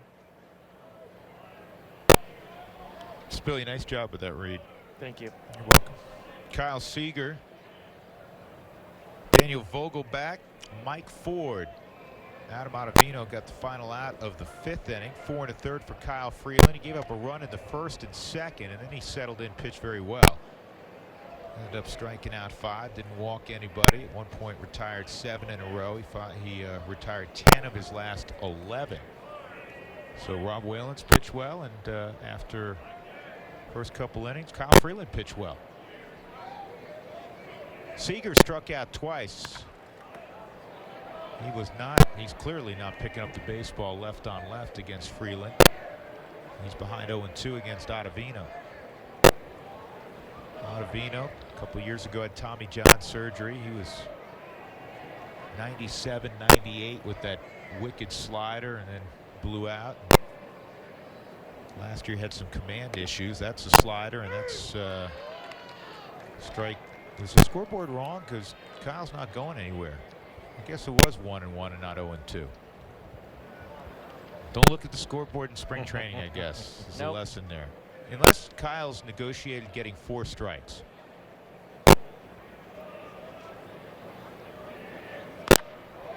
Tried another slider, and Seager swats it into the right field corner, and it's going to bounce out of play. A rule book double. Somebody told me that last year. It's really a rule book. It's not necessarily a ground rule. It's a rule book double. Well, you mentioned a couple of strikeouts for Kyle, but picks up the double right here. Has to feel better about things. Again, having a good spring. All smiles. Yeah.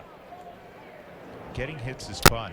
By the way, you're talking about him negotiating for the 4 strike. He may have done that. Kyle is constantly talking to the umpires. He has a running conversation with them. He confused him. Yeah. There's a strike on Vogelback. That's a baseball playing family, isn't it, Seegers? The young one's in Mariners organization as well, isn't he? Yeah, he is. And of course, you know, the youngest brother is with the Dodgers. Pretty good player too. He's not. That's right. It's the middle brother, right? That's in Justin. Yeah. Okay. First baseman. Corey's the youngest. Corey's decent. So is he. Yeah, good player. They're both really good. Yeah, he'll be at the top of the leaderboard by the time his career is over as a Mariner all time. He'll have a bunch of those numbers. Corey hasn't played defense yet. He's had an elbow situation. These are important matchups, Billy, for Ottavino also. We mentioned, you know, coming in with a runner in scoring position in a tight game and having to get a good hitter in Mitch Haniger, which he did. But getting left-handed hitters out, quality left-handed hitters, is of paramount importance also for Adam. At times in the past, he has struggled to get lefties out. Yeah, he has. I mean, the slider works great against righties. The crossfire, as Mike has mentioned, for a righty looks frightening, but for a lefty, it's not the same. He cannot and has not shown that he can command inside part of the plate to a left-handed batter with his fastball. So where he goes here, 1-2. He tried to touch the outside corner with that slider. He has like 3 different sliders. Some have a little more loop in it. That's called the slooper. The slooper? Yeah. The super slooper. 2-2.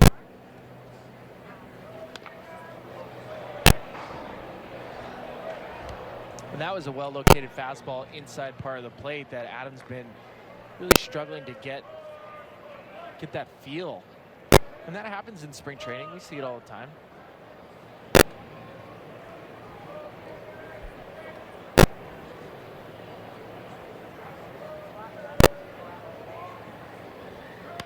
And that's a base hit. Around third, here comes Seager. He'll score easily, and it's 3-1 Seattle. So the 2 lefties hurting Ottavino. Seager the double, and Vogelback an RBI single.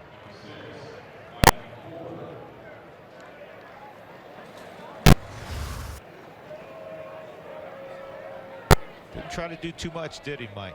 No, it stayed on the breaking ball. It actually jammed him a little bit. The defense was set up. He was able to take advantage of it, pick up the base hit. Having a great spring. Again, he's made some changes and some adjustments. More than anything, I think it's just been his overall attitude of being just more aggressive. First pitch strike on Mike Ford, a fly ball to center and a pop to second.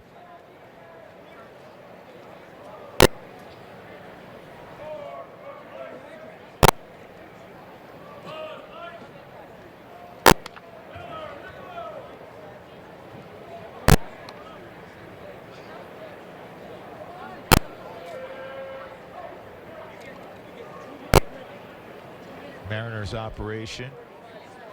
Run, of course, by Jerry DiPoto, the former Rocky. Extremely well thought of general manager.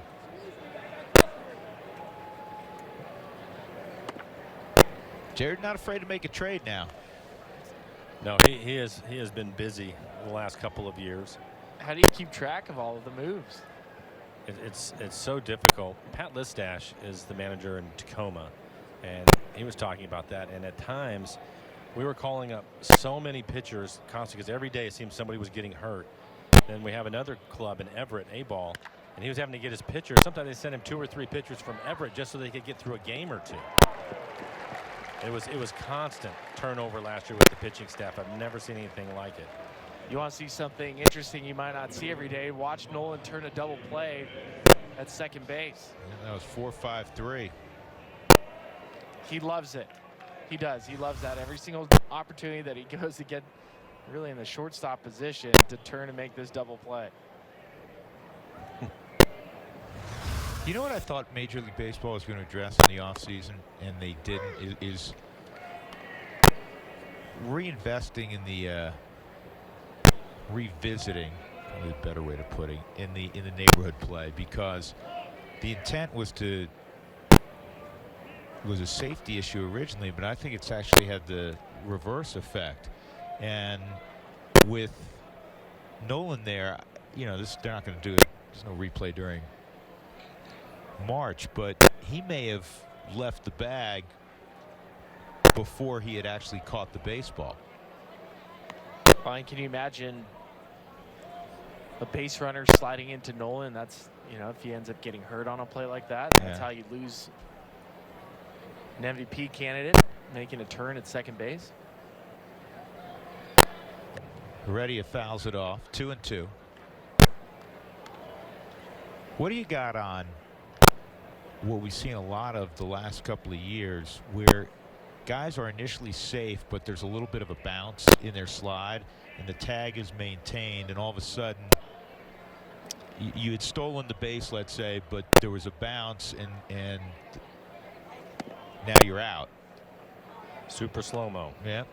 And it's fractions, and I think that, you know, you want guys to run hard and to slide hard, but when you do that, just the impact of hitting the ground, you're going to bounce a little bit. And I think even sometimes, how about sliding over the top of home plate? You know, you've covered the plate, and by just a fraction, you didn't actually touch it. I don't know. I think you're asking an awful lot of the base runners and the way that you want to see them play the game and the way that they have to at times because of all that. Yeah, I don't think that was the intent of replay. No, I mean, if you're there, but it's improved so you're much there. that that's where we're at now. Yeah. I mean, it's one thing if you overslide and you slide past the bag. Sure. I mean, but you would have been out 10 years ago in the same situation. Right.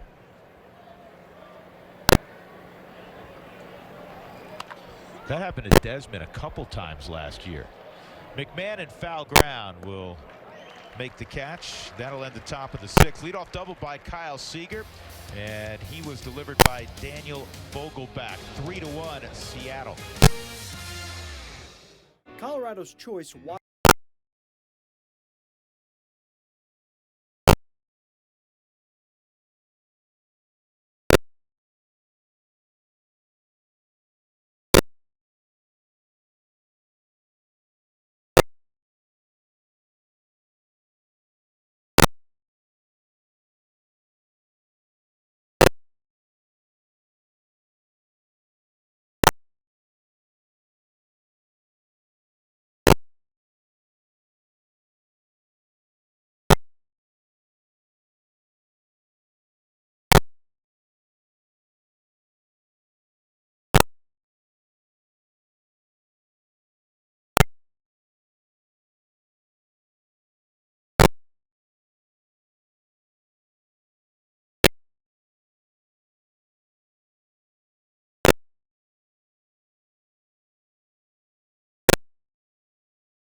covered in bold Mexican spices and dipped in warm nacho cheese sauce. Here for a limited time. 3-1 Seattle in the middle of the sixth. Coming up on AT&T Sportsnet. Be sure to catch our broadcast as we lead up to opening day on March 29th, 23rd, 25th, and 27th. All on AT&T Sportsnet. Now back out to the desert. Ryan, Drew, and Mike.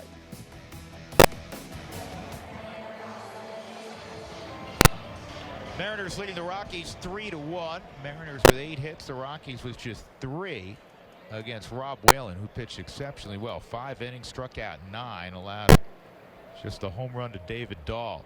DJ LeMahieu, Nolan Arenado, Ian Desmond to face a new arm. Chasen Bradford is out on the hill now for Seattle. What can you tell us, Mike? Well, Chasen, you can see by the numbers having a good spring so far. Had a chance to talk to him yesterday. He said that he's made a few changes, and for him, he basically thinks of himself as a sinker slider. He said a couple of years ago he got into the habit of overthrowing. His fastball was 96, 97, but it was getting hit around the ballpark because it was straight. So now he'll sink it and use his slider. And so far he's having a good spring with that combination. First 2 pitches, sliders to LeMahieu, and I'm chanting just like many of the people at home for baseball anarchy. We want to see a ball hit into the left center gap and see what happens.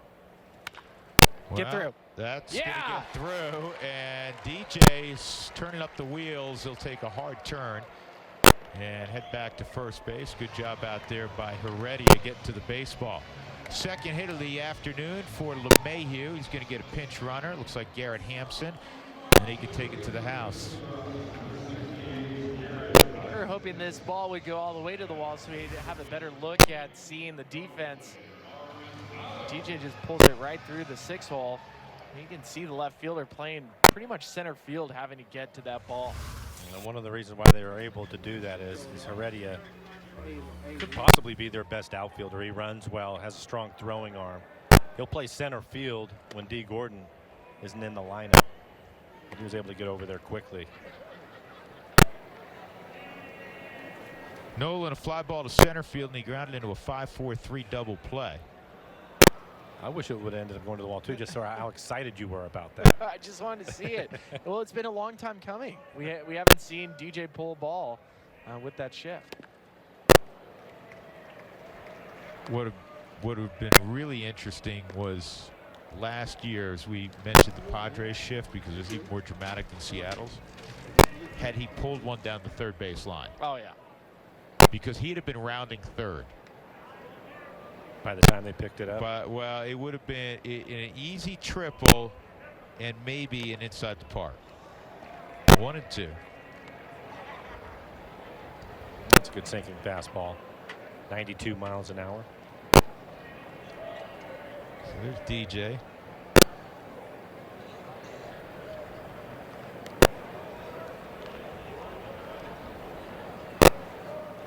There's your minor league roommate, Jeff Salazar, Billy. No, I love that. Salazar and I were roommates for basically 6 years in the minor leagues. Both made it to the major leagues with the Rockies. He was traded to the Diamondbacks, and watching him come full circle now as the assistant hitting coach for the Colorado Rockies major league team. Runner goes, and a stolen base for Hampson, who has stolen more than 80 bases in just 2 seasons in the minor leagues. Freitas had a little trouble getting that out of the glove. Good jump by Hampson. We like seeing guys sliding into second base. Feet first. 2 and 2 on Nolan. Up the middle, and that's going to be a hit. So Arenado bounces one off the leg of Bradford. Chasen looks okay. And now you have runners at first and third. Nobody out for Ian Desmond.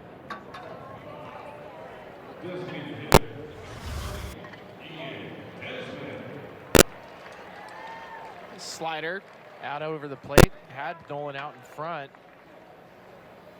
Nolan typically is not a high swing and miss hitter, and you'd be surprised with the numbers that he puts up. He doesn't strike out that often. Just put the ball in play. Ramel Tapia is going to pinch run for Nolan. So the Rockies have a ton of speed on base right now.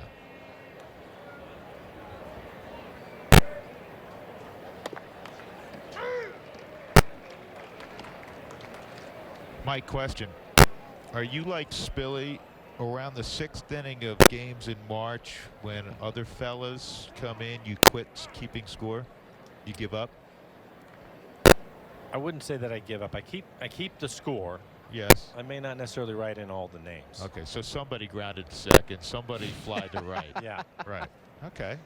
Well, that's better than Spilly. Spilly just shuts it down.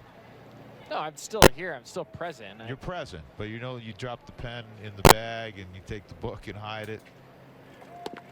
See, the great thing about sitting in my seat is a lot of that responsibility goes to you, Drew, or Dave Sims, who I work with, Right. or Aaron Goldsmith. You guys have to take care of all that stuff. I don't. Right. I did hear something that was interesting yesterday, though. Ron Fairley, you remember Ron Sure, Fairley? absolutely. Ron was at the ballpark yesterday. Tapia goes, ball. And he was talking about a spring game when he was with the Dodgers, playing with the Dodgers, and Vin Scully. They were going in, they were playing some college, and I can't remember what the college was, and Vin didn't know any of the names. So he made the other team basically a Hall of Fame lineup. All Hall of Famers he was talking about. Is that right? Throughout the game. And he wrote it in his scorebook and did all of that. That's awesome. Yeah. That's awesome. And Desmond strikes out for the 3rd time this afternoon. So runners at second and third, 1 out now. That'll bring up Dahl. Looks like Scott Service going to the left-hander. James Pazos getting loose in the pen.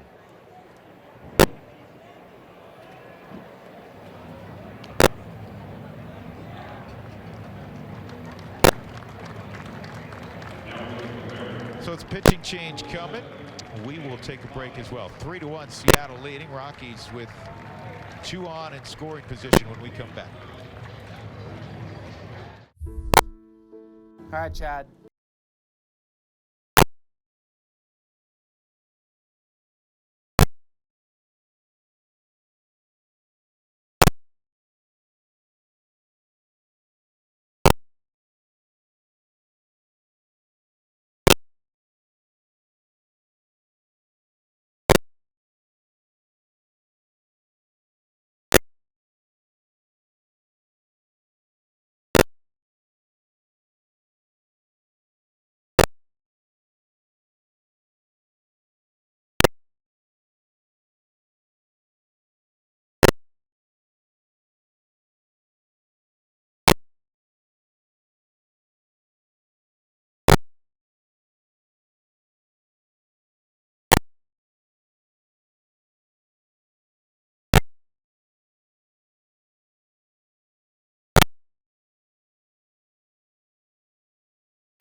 Still 3-1, the Mariners have a lead over the Rockies. Nolan Arenado out of the game, but he never stops working. We know that about you. I saw you just taking some dry hacks. Shocking, again, in the dugout. You know, we've talked a lot about spring training in the broadcast and how some guys can take it easy, but you seem like a guy that never takes it easy. Do you relax a little, though, during spring? Yeah, a little bit. You know, obviously I don't want to, get out. That's competitive. That's my competitive nature. I think when you play games, you want to shine. You want to do something, help the team win, no matter what, if it's spring or whatever. But at the same time, you got to realize that, you're not all there yet in a way of timing and all those things. So, you have to take it, as it comes, and just be patient. And, I'm just trying to do my job. And, I don't want to go in the season and feel like I have to amp up. I kind of want to gradually do that now. So when the season starts, I just already know my routine. Yeah, where are you right now? Just a couple weeks left before games get going. Where do you feel like your game is at? You know, it's getting there. You know, I still think I need some games, you know, in spring training. I still think my timing's a little off. Missing some pitches, I feel like during the season I won't. But, you know, as I said, that's all spring training. That's why we're here. But, you know, I'll be ready to go in 2 weeks. Speaking of ready to go, you got one of your besties back in the clubhouse. A big bear hug for Carlos Gonzalez. Just tell me your reaction. I know you kind of pitched for it a little bit early in the spring that you were really missing him. You didn't seem to be missing him that much, though. You took over his locker over there. So he comes back, it's official. I mean, what was just your reaction? I'm obviously happy. You know, you know, I really miss Cargo. I miss his presence. I miss his personality, everything. You know, he brings a lot to the table. One is obviously his game is obviously off the charts when he's old Cargo. You know, not last year's Cargo.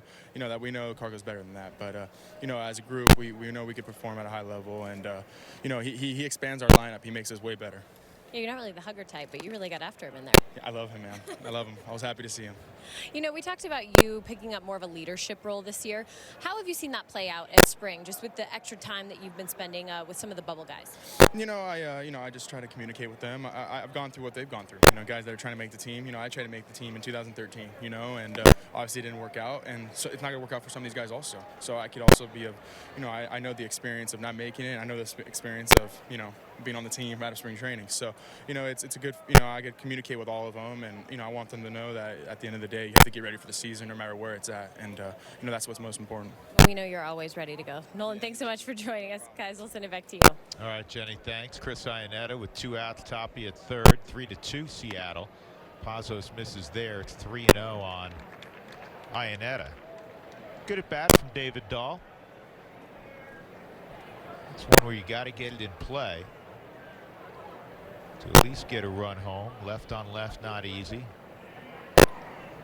Especially with this guy. He's got a good arm.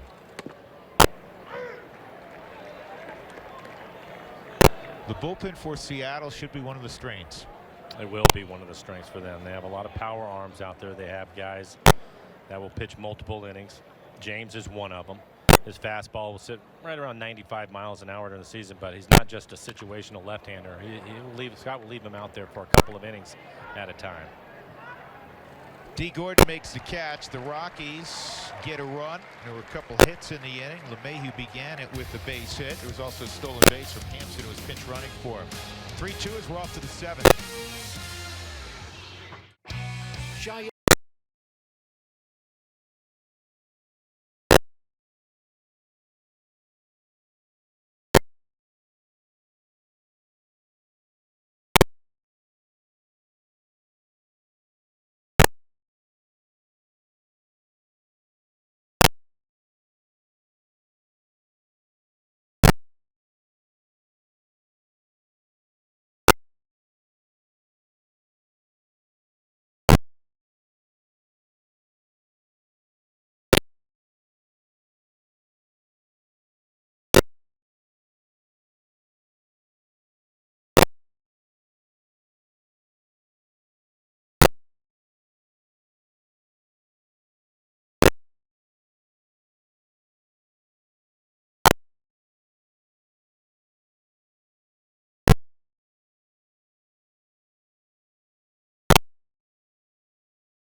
Oh, one of our favorite places to dine. It is a baseball spring training institution, Don and Charlie's.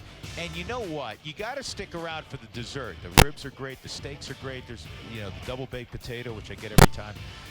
But they've added an item to the dessert menu, and it's named after Michael Ponarelli, the Rockies' outstanding clubhouse manager. It's Tiny's Banana Cream Pie. That's Tiny awesome. eats like he bypasses the appetizer and the entree, and he eats like 4 banana cream pies. Have you been at Don and Charlie's yet this spring? Not this year, no, but I've been there many times. Order Tiny's banana cream pie. And you've had it. Dude, I have to. I always eat with Tiny there.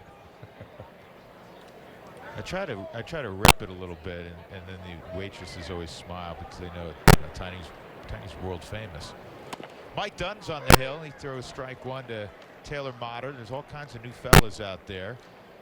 Ryan McMahon is at first base. Garrett Hampson's at second. Brendan Rodgers is at short. Derek Gibson is at third. Raimel Tapia and Jordan Patterson in the outfield.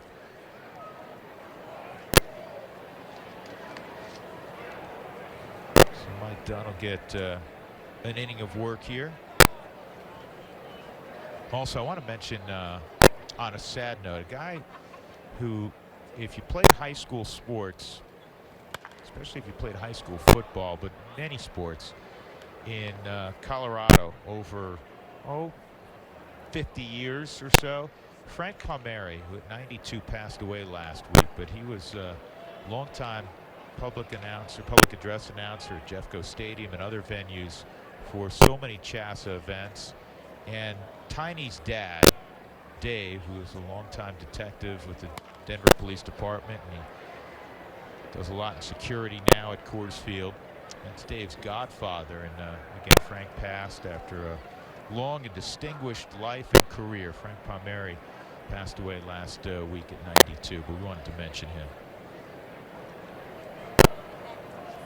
1 ball and 2 strikes on Motter. He had a base hit last time up, and this is a pop fly that is going to be run down out there by Jordan Patterson. That's played by Jordan. Ball will always find you. Come into the game, and of course it's going to be a shallow running play to your right. And he got a grass stain on it, so Tiny and his team are going to have to throw that in the laundry now.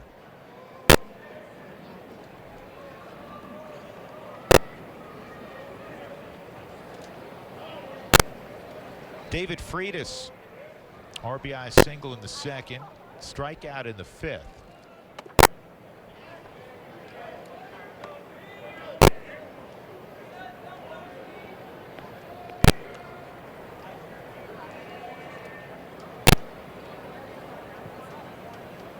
Mike Dunn, like a lot of players, has his family with him during spring training.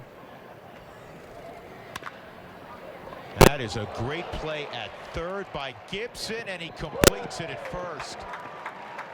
Well, you watch Nolan play, and then maybe some of it starts to rub off, huh, Spilly? Telling you, as soon as you come into the game in spring training, the ball will find you. A nice play to Gibson's right, diving, looking like Nolan Arenado. Strong throwing arm, too. Yeah, that was a big league play all the way around. Takes a good angle, sets his feet, makes a good strong throw. Nice pick by McMahon at first.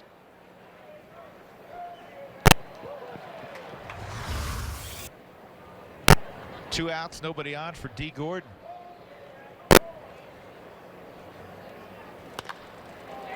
And Dee lobs this to center field. Tapia is there, and it's a strong inning for Mike Dunn. Stretch time at Salt River Field. Seattle 3, Colorado 2.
Mariners leading the Rockies 3-2. Bottom of the 7th inning. It'll be Mike Tauchman to lead off for Colorado.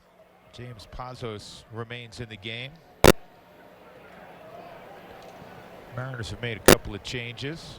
See this new center fielder is Dee Gordon and his new putty Kyle Seager depart.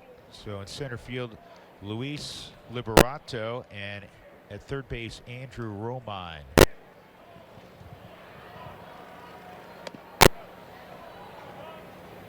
Tauchman ground out and a strikeout. There's Liberato.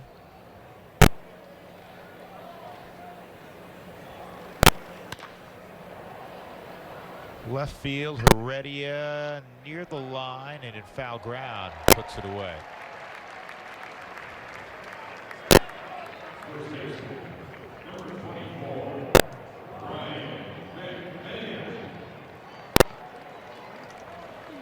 Here's Ryan McMahon, 0 for 2, couple of punch outs for McMahon.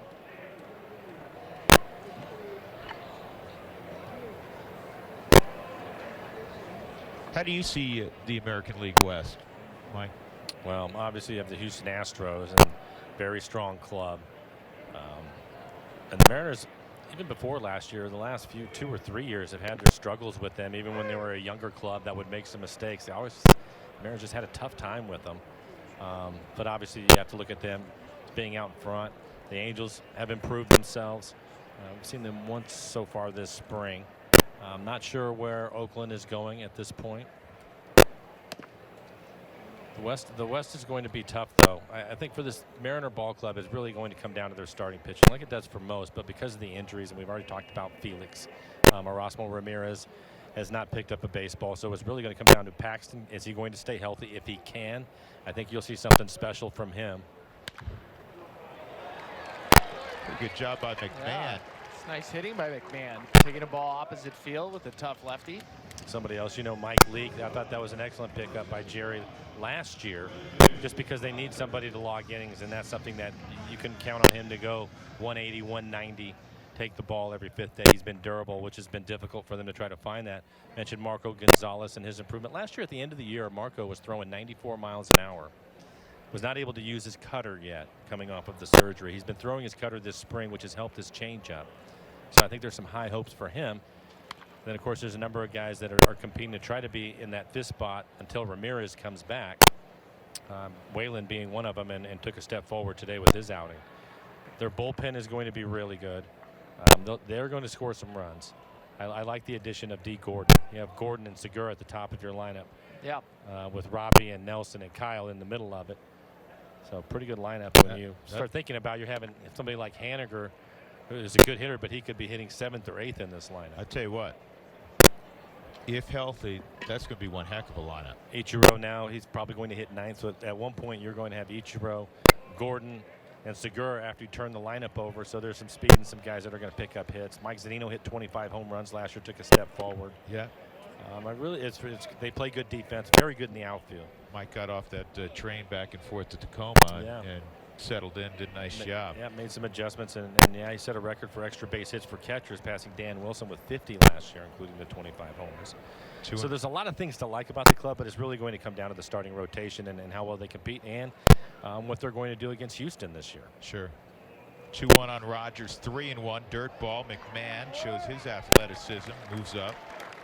And it's one of the things where it's one of the things you like, I think, because it helps the travel going against the National League West this year. But looking at the National League West, that's going to be difficult too, when you consider the talent that's in the West. Let me ask you about the travel for the Mariners. Both teams, the Rockies and the Mariners, both deal with an extra element that most teams don't deal with. Rockies with the altitude, Mariners being on the Northwest, having to travel more than any other ball club in baseball.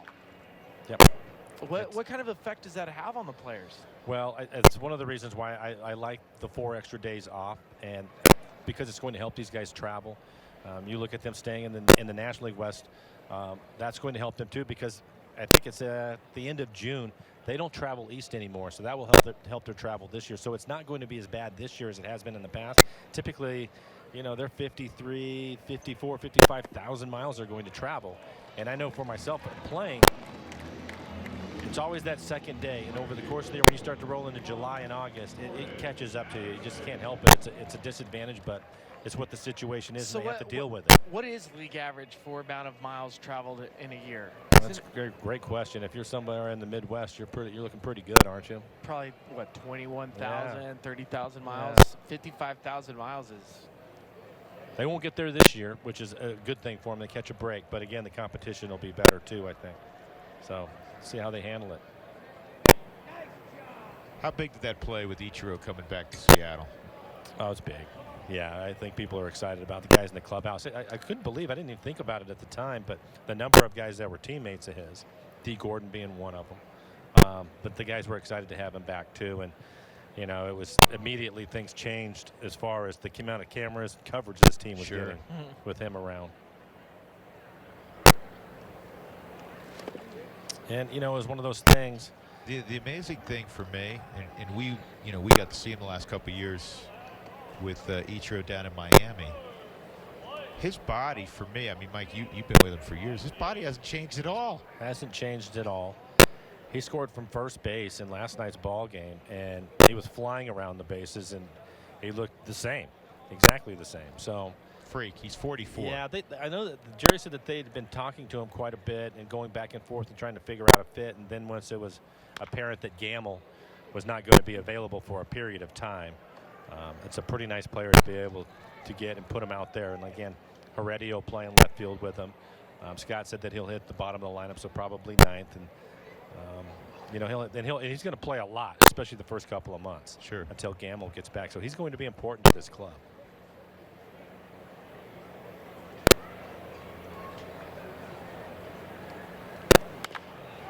This is fisted to second. Patterson gets doubled up. Good turn by Seattle, 4-6-3 to end the threat for Colorado. We'll go to the eighth. It remains 3-2 Seattle.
Three-two, back to the desert, top of the eighth inning. Drew Goodman, Mike Blowers, and Ryan Spilborghs. Rockies have made another change on the mound in the eighth inning. They'll turn it over to Ryan Castellani, who last year was in Double-A in the Eastern League, pitching for Hartford. And anytime he pitches in Phoenix, I guarantee you there's friends and family out here, because he was drafted in the second round out of Brophy Prep, which is power in every sport down here in the Phoenix area.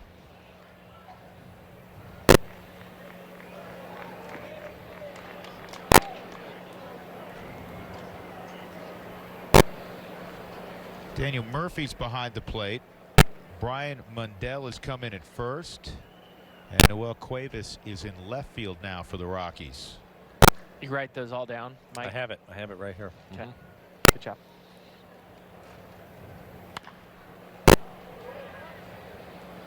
The Rockies are very high on Castellani because they like his actions. They like that he reminds them a little bit when you watch him throw his mechanics of Max Scherzer. That's what you want is the results of Max Scherzer. Yeah. They like his finish. They like his follow through, and he can see it when he starts his windup. There's some mannerisms that might remind you of Max. He's just not yelling at himself the way Mad Max does. But he'll get there. 1-1 on Mitch Haniger. Downward movement on that fastball, and it's 1-2. Haniger a single in the first, ground ball to short and a strikeout as well.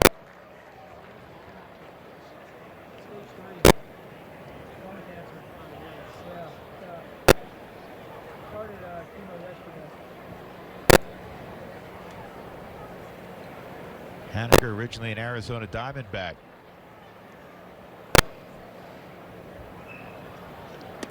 Strike 3. So Castellani freezes Haniger.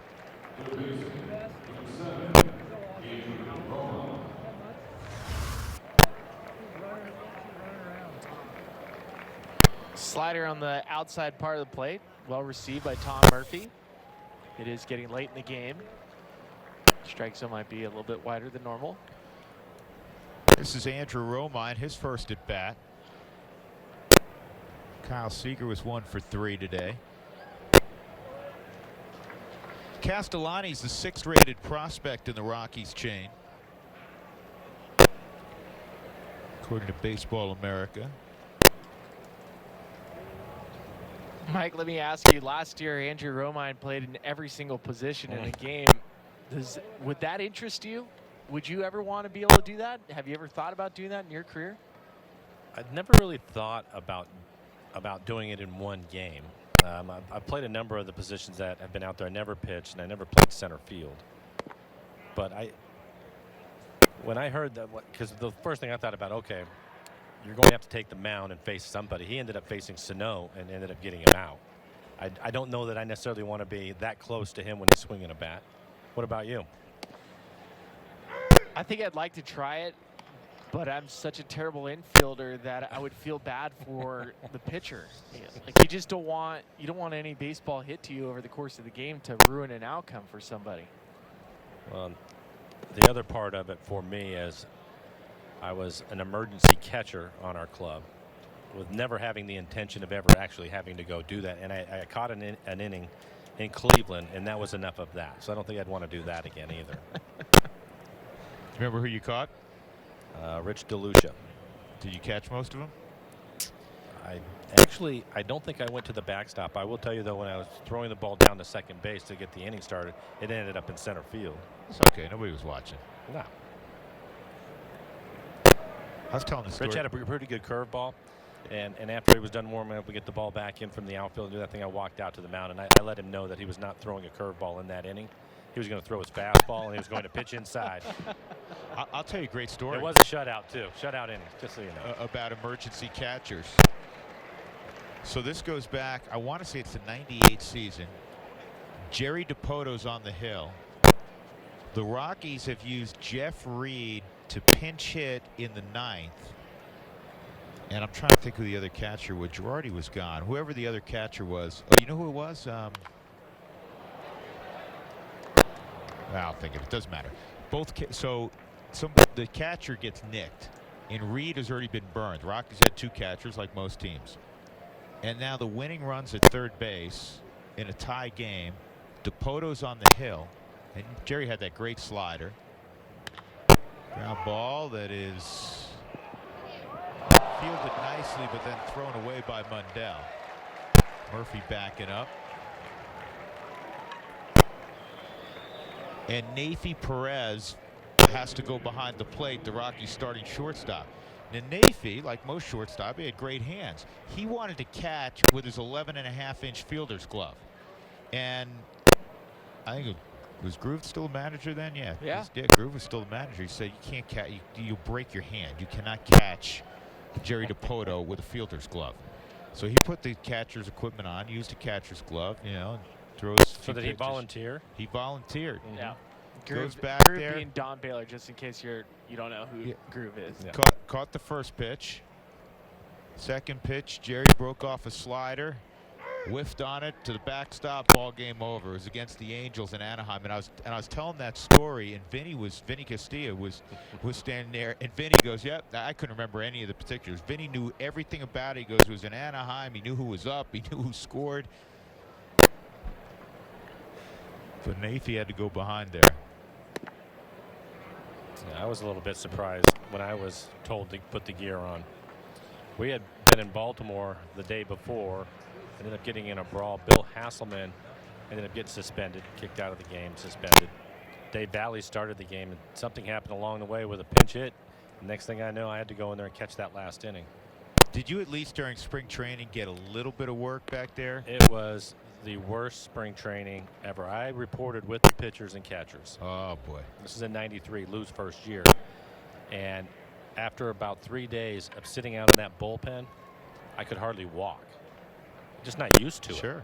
But yeah, I ended up catching all the way about halfway through spring. Remember, caught in a game against the A's. And when the game was over, Lou told me to put the equipment away. And I was done with that. And then he wanted me to play the outfield because he knew I could play the corners on the infield. Right. So going to left field was a lot better, I can tell you that. Legs felt better? Yeah. So, and then when I put the gear away, I never went back, caught another bullpen, never thought about it. Didn't think I was ever going to be back there. And next thing you know, there it is. In the attic somewhere, you have the gear still? I don't think I have it anymore. I think my boys took care of that for me. So it's long gone. Yeah. All right.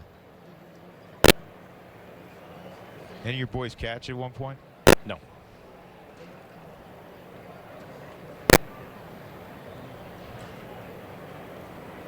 Two and one on Vogelback.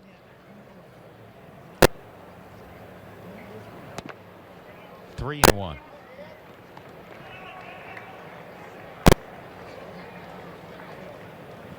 We would see last year from time to time. I think it was just a practice to get some work. But Taylor Motter would go out to the bullpen during the season, and guys are throwing on the side and doing their thing. He would go down there and get some work. Good teammate. Just in case. And a walk. So now they're 2 on after the error. 1 out, and that'll bring up Mike Ford.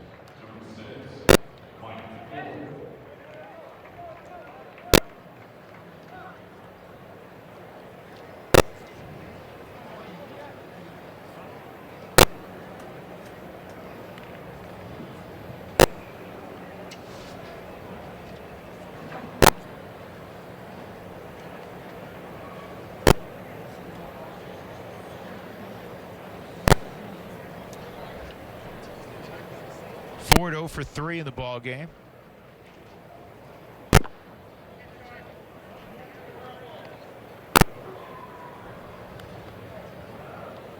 Kurt Manwaring. Kurt Manwaring. San Francisco Giants. Yeah. Manwaring was behind the plate initially, and Jeff Reed was the backup, and they both Manwaring got nicked, and Jeff Reed was used as a pinch hitter. Left center field, and that's going to kick away from Cuevas. 1 run will score, and here comes a second Mariner run. Throw to the plate is not in time as Vogelback scores on a double off the bat of Mike Ford, and it's 5-2 Seattle. Billy, those sinking line drives are tough, huh? Especially coming off a left-handed bat, it will fade into the left fielder, and Cuevas giving chase. You can see how deep he's playing, trying to make a sliding catch, and it kicks right off of his shin. As an outfielder, you have to make a decision. I'm either going to dive or stay on my feet. You can't be in between. If you're in between, it's usually the type of result you get. Did you have any Chucky Taylors growing up, Spilly? Is this Chuck Taylor?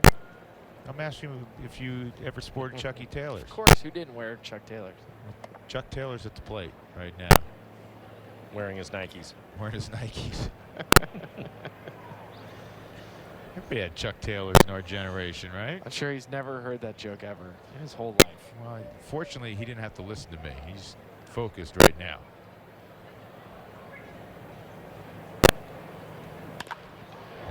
throws a base hit out to left field. Ford had to see it down, so he goes 90 feet, first and third. Digging the Chuck Taylor. It's one of the neat things about spring training. That was his 7th at bat all spring, and he has 4 hits now. Really? Yeah. Call him up from the minor league side of things. Hey, he's going to make the squad. Man, I'm thinking of great baseball names where the person's name is you know, pop culture reference. Milton Bradley. Milton Bradley, sure. Chuck Taylor. Babe Ruth.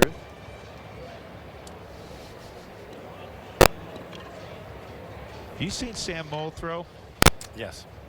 Sam Moll's former times. Rocky farmhand. I know he got to the big leagues a little bit last year. Yeah, they just sent him out. Did they? He's got a big left-handed arm. Yep. Threw the ball well.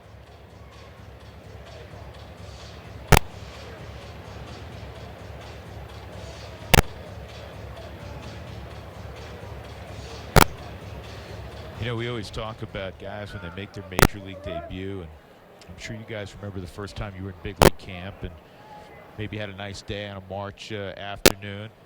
I mean, for a guy like Chuck Taylor, these are special moments. Nothing down the road's guaranteed. That's a base hit from Gordon Beckham, and a 6th run comes around for the Mariners. A 3-run 8th here against Ryan Castellani.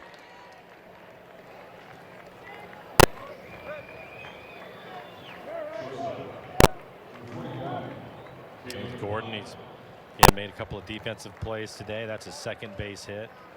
Came into the game hitting .380, trying to get that utility job, along with Taylor Motter, who's standing in now.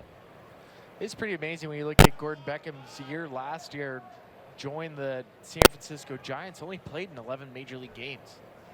And then getting an opportunity to maybe make the team with Seattle, it's just amazing how much a player's career can fluctuate. I mean, you mentioned earlier his time with Chicago White Sox.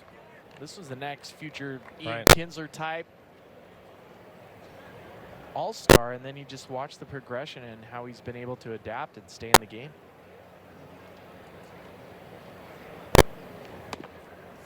This spring, he's also played some shortstop, and he's looked good at short.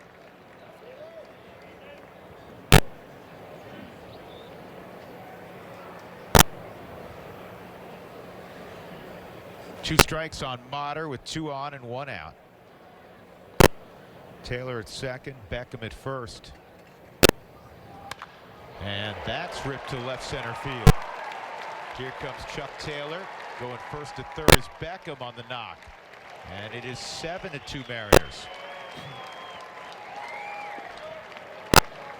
He struck out Haniger Castellani, and he got a ground ball to the right side that a nice play was made by Mundell. Unfortunately, he misconnected with Castellani when he was going to 1st, and after that it went south, unfortunately, for Ryan. So he's going to be removed here after allowing a walk and 4 straight hits after the error. Shane Broyles will be on the hill when we come back.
game. The Mariners have put up a 4 spot so far in the 8th inning, and they're just 1 out. Tuffy Gozwich is going to pinch hit, and he's going to face Shane Broyles, who takes over in the 8th inning for Ryan Castellani upstairs with Mike and Spilly. I'm Drew Goodman. Glad you are along today. Some of the position battles, 2 guys that we've talked a lot about up the middle, Gordon Beckham and Mr. Motter. Taylor having good ball games.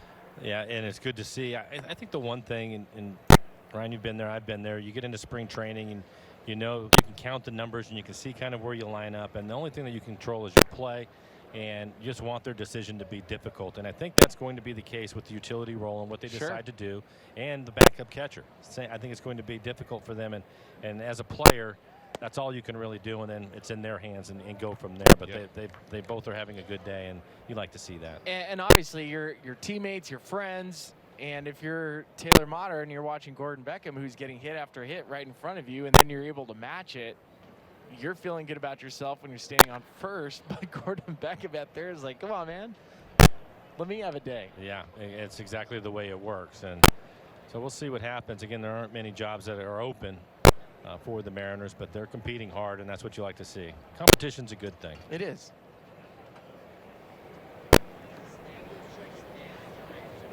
Two and 1 on Gozwich with the runner going, and no throw.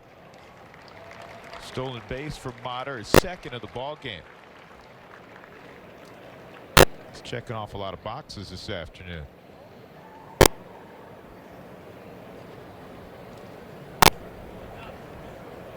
The other thing with Taylor also is, from Scott to Edgar Martinez, the hitting coach, they wanted him to make some changes. And we were talking about it earlier in the ball game, how that can be difficult when you're trying to win a job. But then you look at his game today, including that last base hit, was able to stay back long enough on a breaking ball and hit it back up the middle. That was a problem for him, especially the second half of last year. So those adjustments, you're starting to see what they've asked him to do, and he's still out there performing.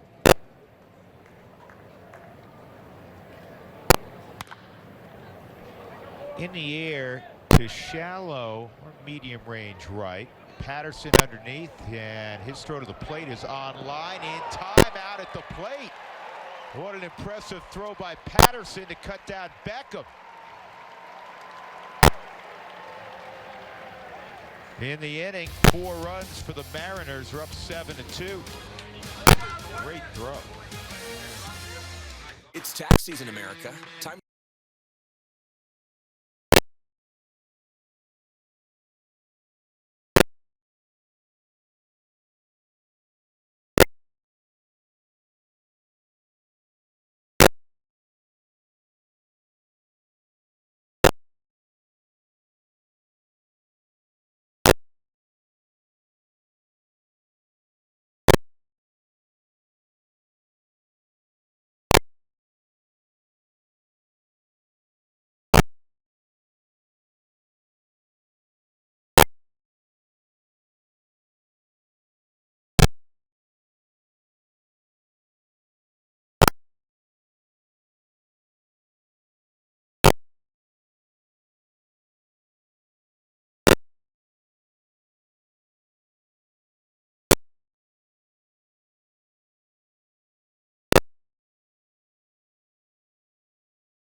Top of the 8th inning, but it could have been worse for the Rockies if it wasn't for a play made by right fielder Jordan Patterson, getting behind the baseball, making a good strong throw. He's laughing with his teammates because some of them were looking at it and going, I didn't realize your arm had that much strength.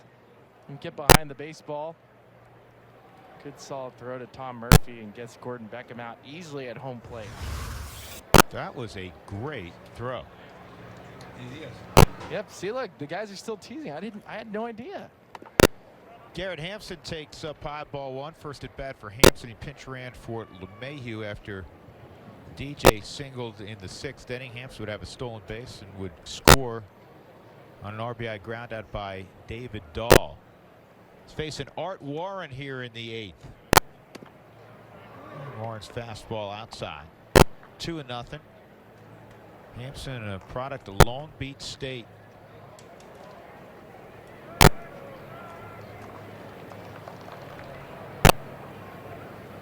Warren now throwing a toughy Gozwich. Low target. Fastball up high, though. 3-0.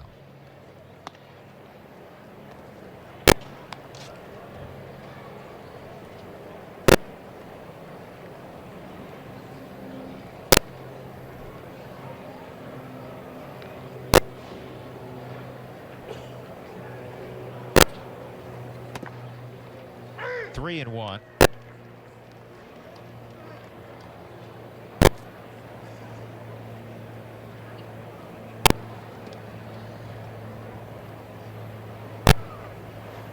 All right, give me a shortstop. How do you pronounce that shortstop? Vinci. Say it again. Vinci. Vinci? Mm-hmm. Okay. Zach Vinci. Zach Vinci at shortstop. My man Chuck Taylor's in left. I love Chuck Taylor for a lot of reasons.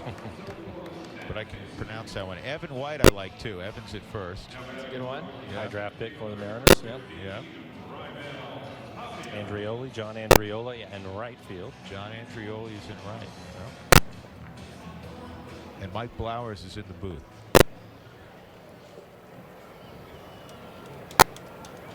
So Hampson at first, and here's Raimel Tapia's first at bat for Raimel. He also pinch ran in that 6th inning. Jonathan Mendoza at second base. That's all the changes. That's it? Yeah, that covers the 9.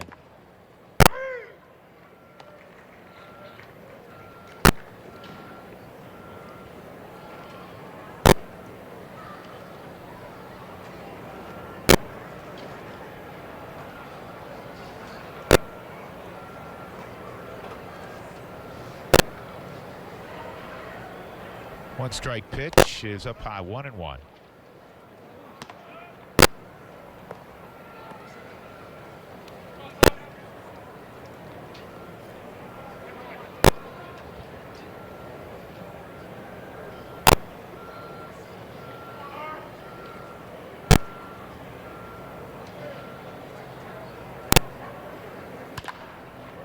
And that's fouled off. 1 ball, 2 strikes.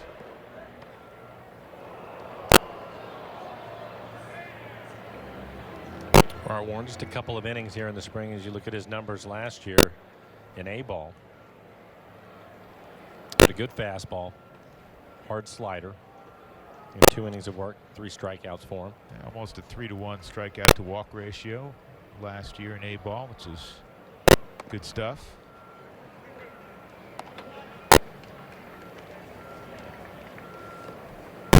Sturdy frame. 2-2 on Tapia.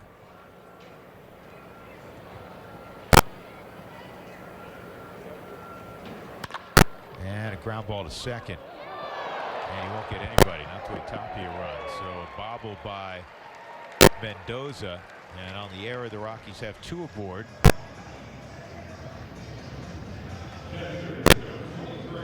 That'll bring up Tom Murphy.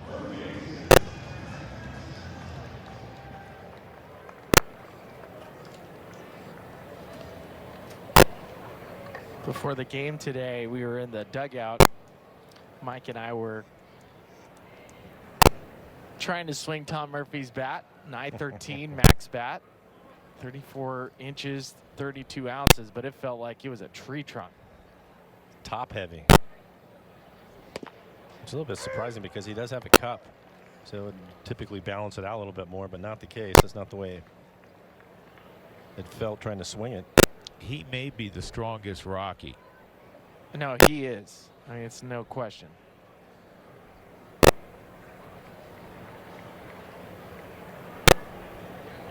He's from way upstate New York. This ball is well hit to right. Andrioli going back, and it hits off the base of the wall. And Hampson coming home is going to score.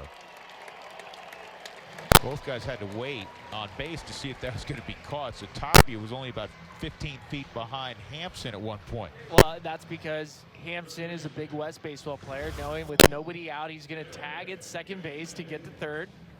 So he had to see it through. You see him, he's going to start heading back. And the big barrel of Tom Murphy puts the barrel on it, it's going to get hit hard.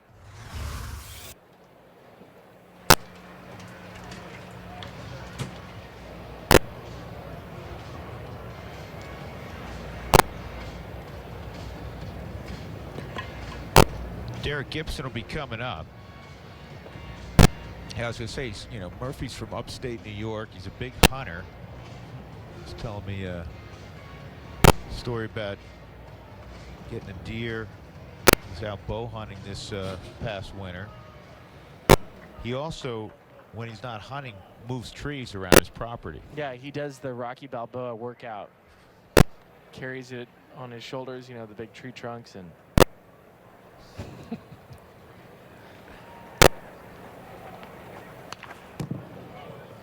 he's going to be the last player drafted from Buffalo to make the big leagues. So they shut their program down. Why? I know. I said, Murph, you got to step in. Yeah, change that around. Open up the pocketbook. One strike on Gibson. He's made a great play defensively after coming in for Nolan Arenado. Oh, this ball's loud to center field, and it is going to take one hop and kiss off the wall. It'll be a two-run, well, maybe a triple. Throw to third, not going to get him. Gibson put his Chuck Taylors on. He had PF Flyers in him also, man. He can move a little bit. A two-run triple for Gibson.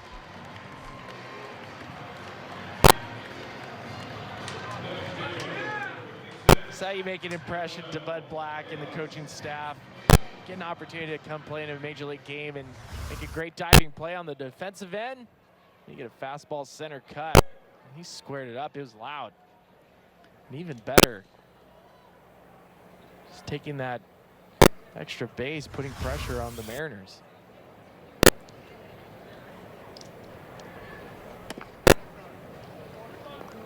This is Cuevas, his first at bat.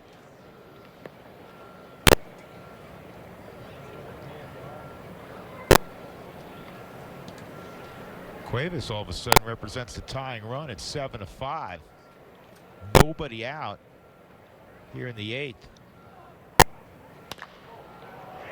And Cuevas should get a 6th run home here. Gibson tags. Here's the throw toward the plate. That's on line, but not quite in time. You just file things away. I mean, for us, Billy, seeing a kid like Derek Gibson, you're going to remember this kid runs pretty well, right? Yeah, runs very well. You like the heads-up base running to take that extra shot.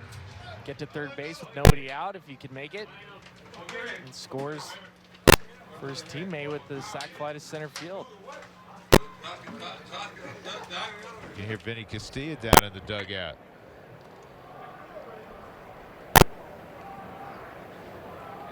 Here's Brian Mundell. It's always interesting in spring training. You get the younger players out there, and we talked about Art Warren. It was an A-ball last year. If you have a nice lead, and you're going out in the 8th inning, and he's pitched in the 8th, 9th inning when he was in the lower level, so he knows what that's like. But you start off with a walk, and then you have an error made behind us. He's popped out towards short. They'll talk to him about that leadoff walk. You have to be ready to go. Dan Altavilla getting loose in the pen right now.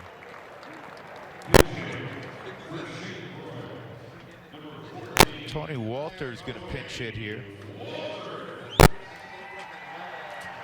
Well, one of the battles that we haven't talked about on the Rocky side, Spilly, is who will back up Chris Iannetta.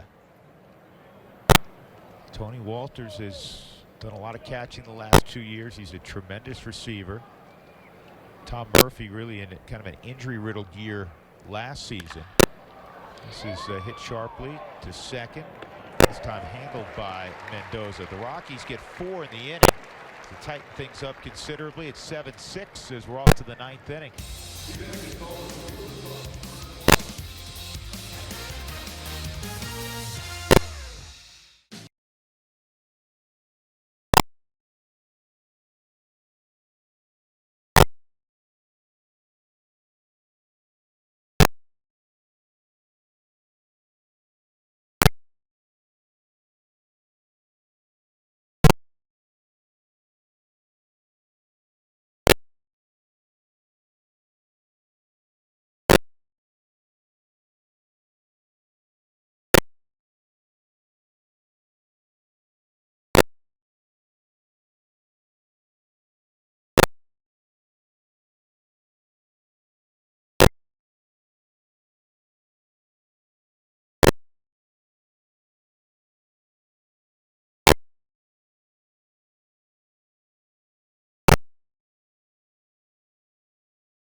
Great crowd today at Salt River Fields. No surprise, the Rockies last year during the regular season drew just under 3 million fans. They were 8th in Major League Baseball in attendance.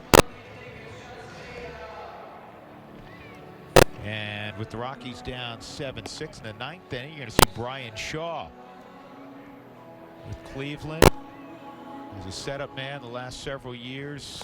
One of the best in baseball. In fact, the last 5 years, nobody's made more appearances in Major League Baseball out of the bullpen than Mr. Shaw. And with Brian, you're going to see cutter after cutter. It really follows the philosophy that the Rockies have had with bullpen arms. You're looking for pitchers that can command a fastball. We saw with Jake McGee. We see with Mike Dunn, and even going back to somebody like Jason Mott a couple years ago, where you're looking at somebody that throws fastball 90% of the time. This is what Brian Shaw brings to the table. It's here comes the fastball, and it's a cutter. Well, one of the things I love about what the Rockies did with their bullpen with Jeff Bridich in the offseason is you re-sign Jake McGee. He's got postseason experience. You go and get Wade Davis and Brian Shaw. Not only are they top shelf guys, but they're guys who pitch well into October. So when you get into games in September where a lot's on the line, it's not going to be their first rodeo.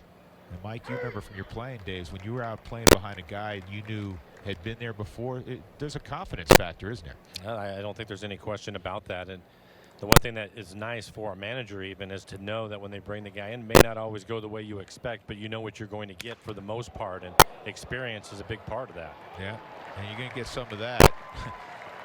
The chainsaw job on a bat, it worked out for Andreoli as he dropped that into no man's land in center field. But that was a good pitch by Shaw. I think the broken bat is getting a piece of the home plate umpire, Bill Miller. Yeah, it did, and that was Luis Liberato with the base hit. Oh, let me correct that. Thank you, Spilly. Andreoli's coming up right now. Oh, you can see the welt on his right forearm. Ouch.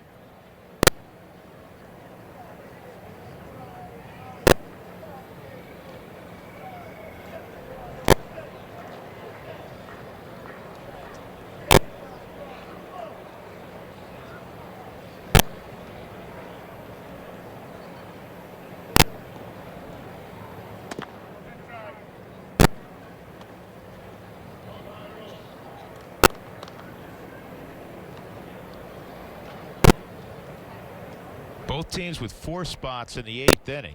7-6 Seattle. Kyle Freeland started for the Rockies. He went 4 1/3. He gave up single runs in the first and second. Then he really settled in nicely. Retired 10 of his final 11. Struck out 5. Kyle did not walk a batter. And a guy who's battling to make the Mariners rotation, Rob Whalen, pitched very well. 5 strong innings, allowed a run on just 3 hits, 2 walks. He struck out 9. Had a really good breaking ball today. Good block by Murphy. was talking to Mark Stripmatter earlier, Spilly. Mark, longtime catching coordinator for the Rockies, and he really has been impressed with the strides that Murphy's made this camp behind the plate. I think Rockies have always viewed Tom Murphy as a hitter first. And I think as a catcher, you'd like to be known as a catcher first, and whatever you give offensively is a plus. So spending a lot of time for Tom Murphy, making sure he's receiving well, I think is really important. I mean, if there's an upper hand for the backup catching position, it's Tony Wolters, because he's proven he's above average behind the plate receiver and can throw people out. Tom Murphy can throw people out, but with that added element of the offensive. There's a strikeout for Shaw as he gets Andrioli, 1 out. That'll bring up Andrew Romine.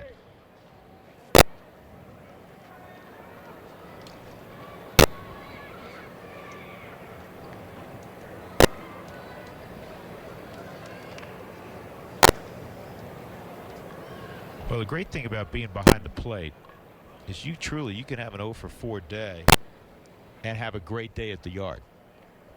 I don't know if you're playing left field and you have an 0 for 4 with 3 punchies. I don't know if you feel like, boy, you had a great impact on the outcome, even if your team wins, right? Maybe just the speed of the game moved along. Somebody has to make the outs. Yeah. Mark Reynolds had a great line last year.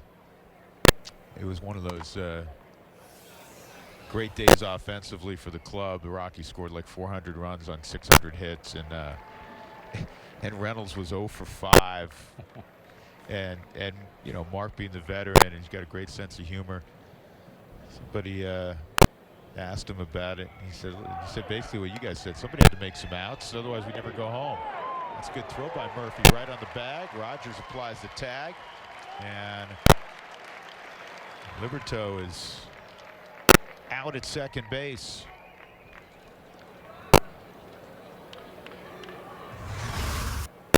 Murphy's always been known for having the strong arm, and it's been a very quick release for him, right on the money. Nice tag by Brendan Rogers at short.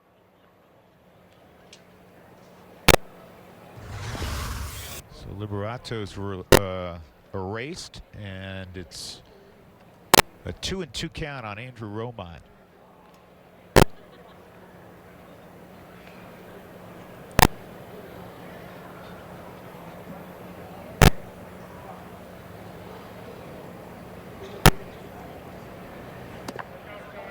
And that's the interesting thought process too with catchers now. That's changed, is teams are valuing a catcher over the course of 162 games, saying if a team's ERA is an entire run less.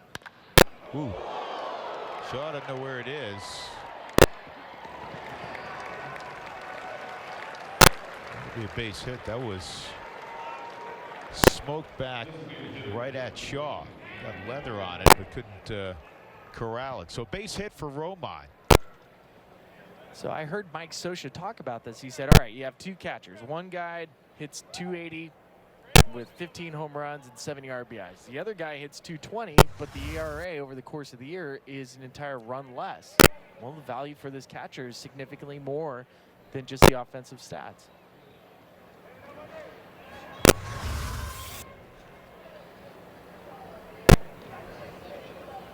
That's one of the reasons with, and Drew, you were talking about earlier with Mike Zunino.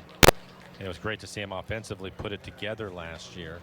But the previous times before, they would send him down or they would try to sit him out offensively, just try to give him a break or to figure things out. But he was so valuable behind the plate, they had to keep pushing him out there. And that's a difficult thing when you're struggling offensively, but he's just so good defensively, and his ability to get pitchers through innings, that his value was there. And even though he was a young player, where when you and I were trying to get this thing figured out, it was okay for them to send us to AAA or to give us a couple days off for extra batting practice. He couldn't do that. That made it even tougher for him.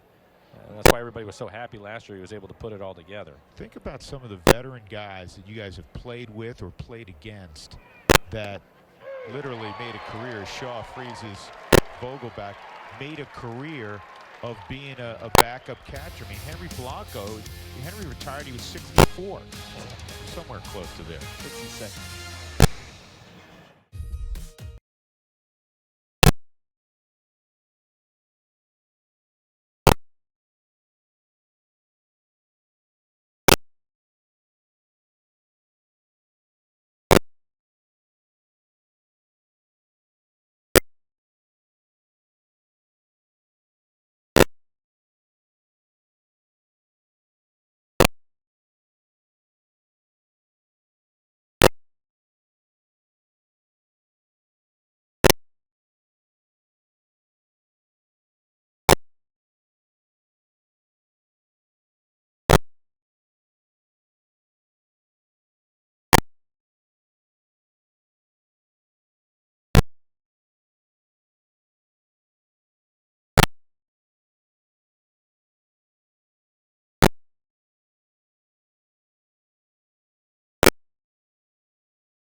Inning in the desert, 7-6. The Mariners leading the Rockies. Dan Altavilla is going to pitch the 9th inning here for the Mariners, and Brendan Rodgers, who walked his first time up, will lead things off for the Rockies.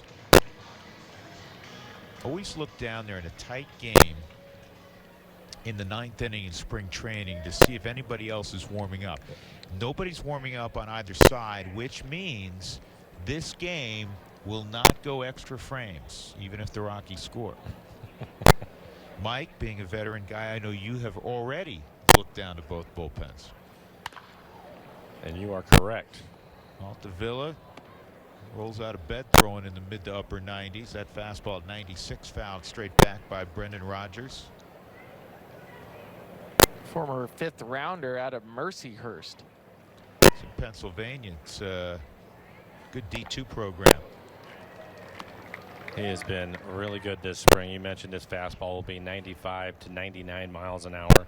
Hard slider. Coming into the game, 5 innings, 8 strikeouts for him. Hasn't walked anybody. It was just a couple of years ago. He was a starter in Double-A along with Edwin Diaz. Diaz now the closer. And both of them, when they put him in the pen, had an uptick in velocity right away. And for Dan, it's just a matter of commanding his fastball, which is something that he's worked on. And this year in spring training, he's been really good. And he can give you multiple innings too. The fastball's up 2-2. That's huge. When you have a guy, the Rockies, we call him the Swiss Army knife. They have Chris Russin. Chris Russin can pitch. He literally pitched in every inning last year. He can give you lane. He can match up. He can pitch with the game on the line.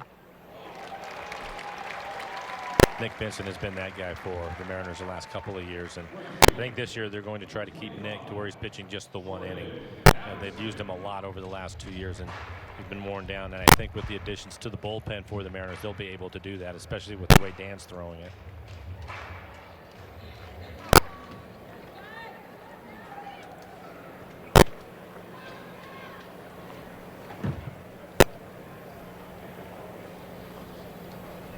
Jordan Patterson, he grounded into a 4-6-3 double play his first time, and this at bat he's going to like a lot better. He lines it to the corner in right, and Patterson will settle in at second with a double, so the tying run in scoring position with 1 out here in the 9th. Got a pretty swing, Spilly, doesn't he?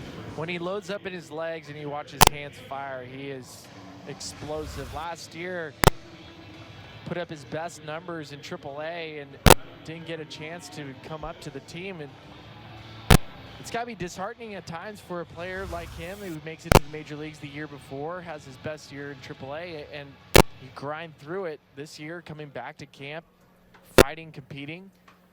most likely not going to break with the team and still gives you this quality at bat. Rockies have brought up Steven Linkos from minor league camp.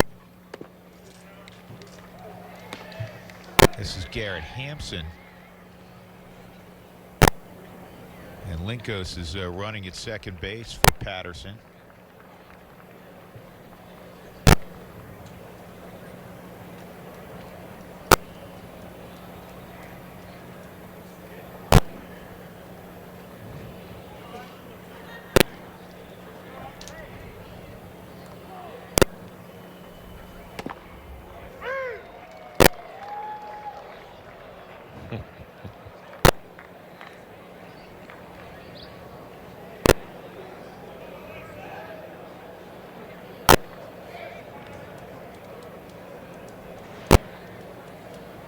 This guy's making great progress fast. Not Buddy Black.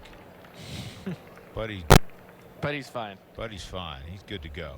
But Garrett Hampson, and this is a big boy at bat right now, facing a guy like Altavilla. I know it's spring training, but tying run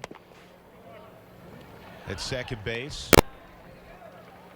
Saw a few days ago, Sam Hilliard was in a situation in a tie game in the 9th inning. Came up with a runner at third and 2 outs, left on left, and he drove a ball down the left field line to win the ball game.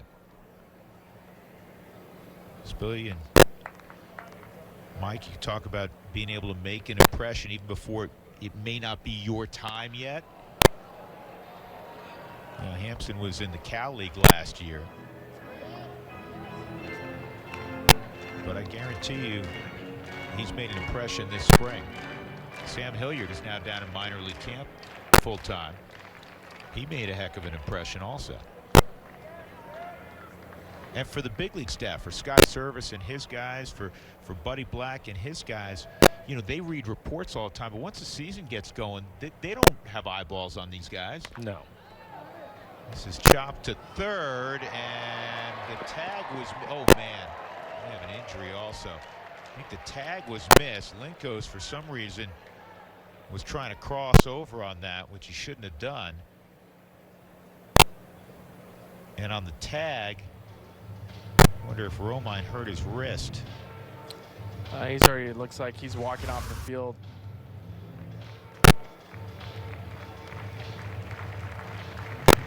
Elbow, I think.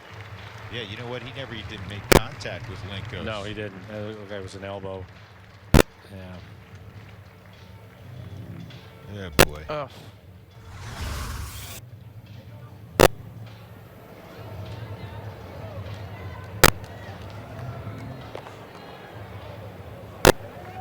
I guess that's Danny Munoz. It's the only infielder left on the bench.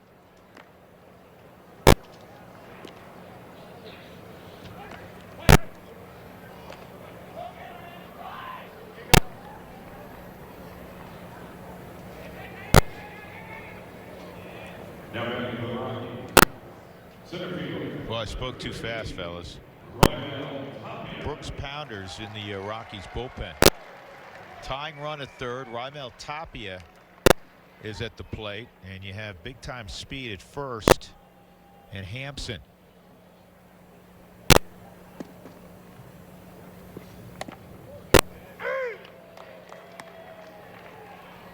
He either bluffed at first or shut it down. Strike one on Tapia, who studies Stu Cole.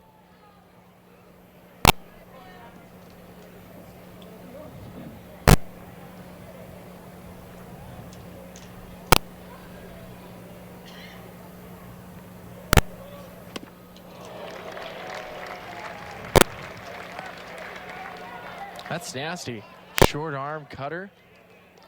Or is that his slider? That's his slider, and when you know that he's also throwing 97 miles an hour, tough location for a left-handed hitter to lay off of that pitch. We'll take a look at that runner at first.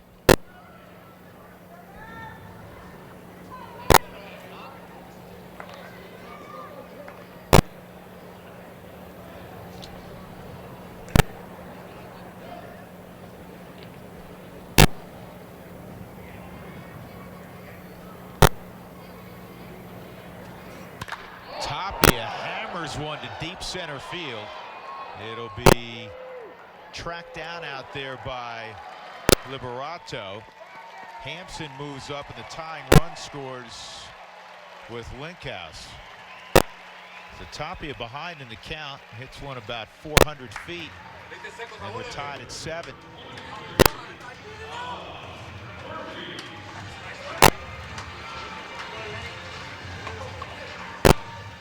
I think for Dan, after a couple of sliders, he wanted to elevate the fastball. Unfortunately, ended up about belt high.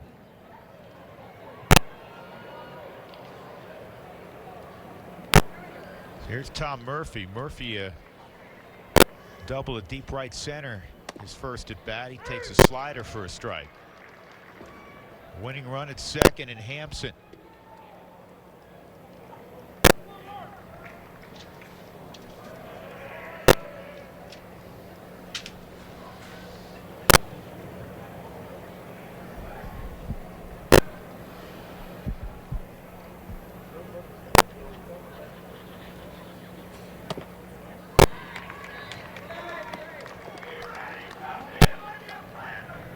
Been a nice comeback for the Rockies, Ryan Spilborghs. They were down 7-2 in the middle of the 8th.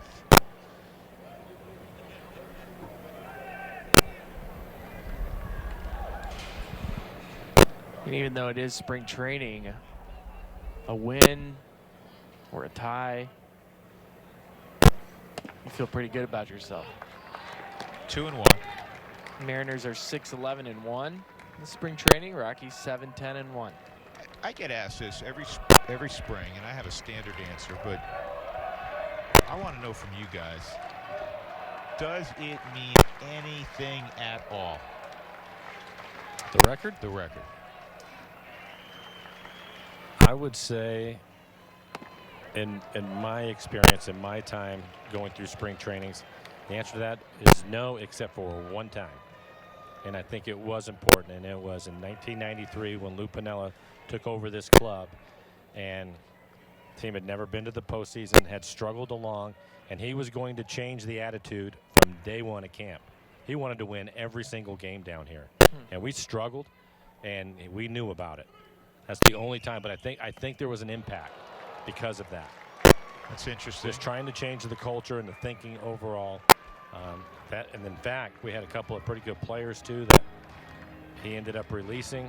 Didn't like the effort that was going on and sent a message. Really? Yeah, that's the only year where I felt like today's game means something. We need to go out and play well and win, or we're going to hear about it. And it obviously worked. A couple of years later, we're in the postseason for the first time. 2 outs, 3-2 on Murphy. We got the home plate umpire Bill Miller to flinch. It's called a ball.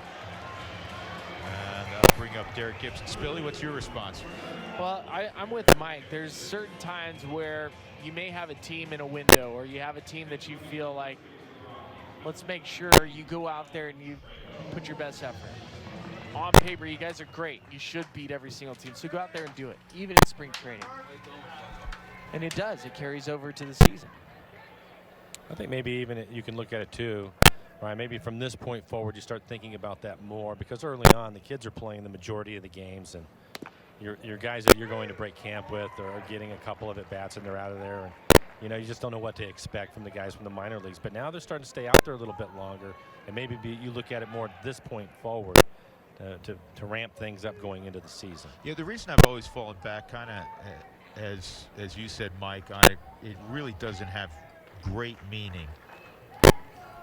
That is to shallow left, and it's going to drop, and that'll be a game winner. Derek Gibson delivers Garrett Hampson, and the Rockies come from 5 runs down to defeat Seattle 8-7. A monumental win here in March, Spilly. What a day by Derek Gibson. Are you kidding me? Coming in, diving play, 2 hits, walk off. It's a day he'll remember. Taking it to Don and Charlie's tonight. Exactly. Go get him Tiny's banana cream pie. Got it off the end of the bat, but it dropped in front of Chuck Taylor. Good effort by Taylor. Story for the Mariners today is going to be Rob Whalen, the way that he pitched 5 innings into 9 strikeouts. really took a big step forward.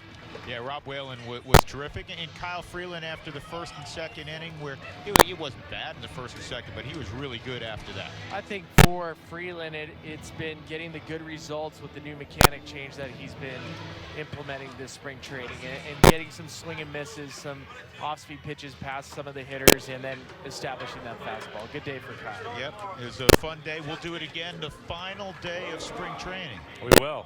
Mike, enjoy from right here. Enjoy the next couple of weeks till we visit again. Safe travels to the airport, guys. There you go. All Thanks, right. man. From my partner Ryan Spilborgs and old friend Mike Blowers and Jenny Kavnar and our entire crew today, Drew Goodman saying thank you for joining us.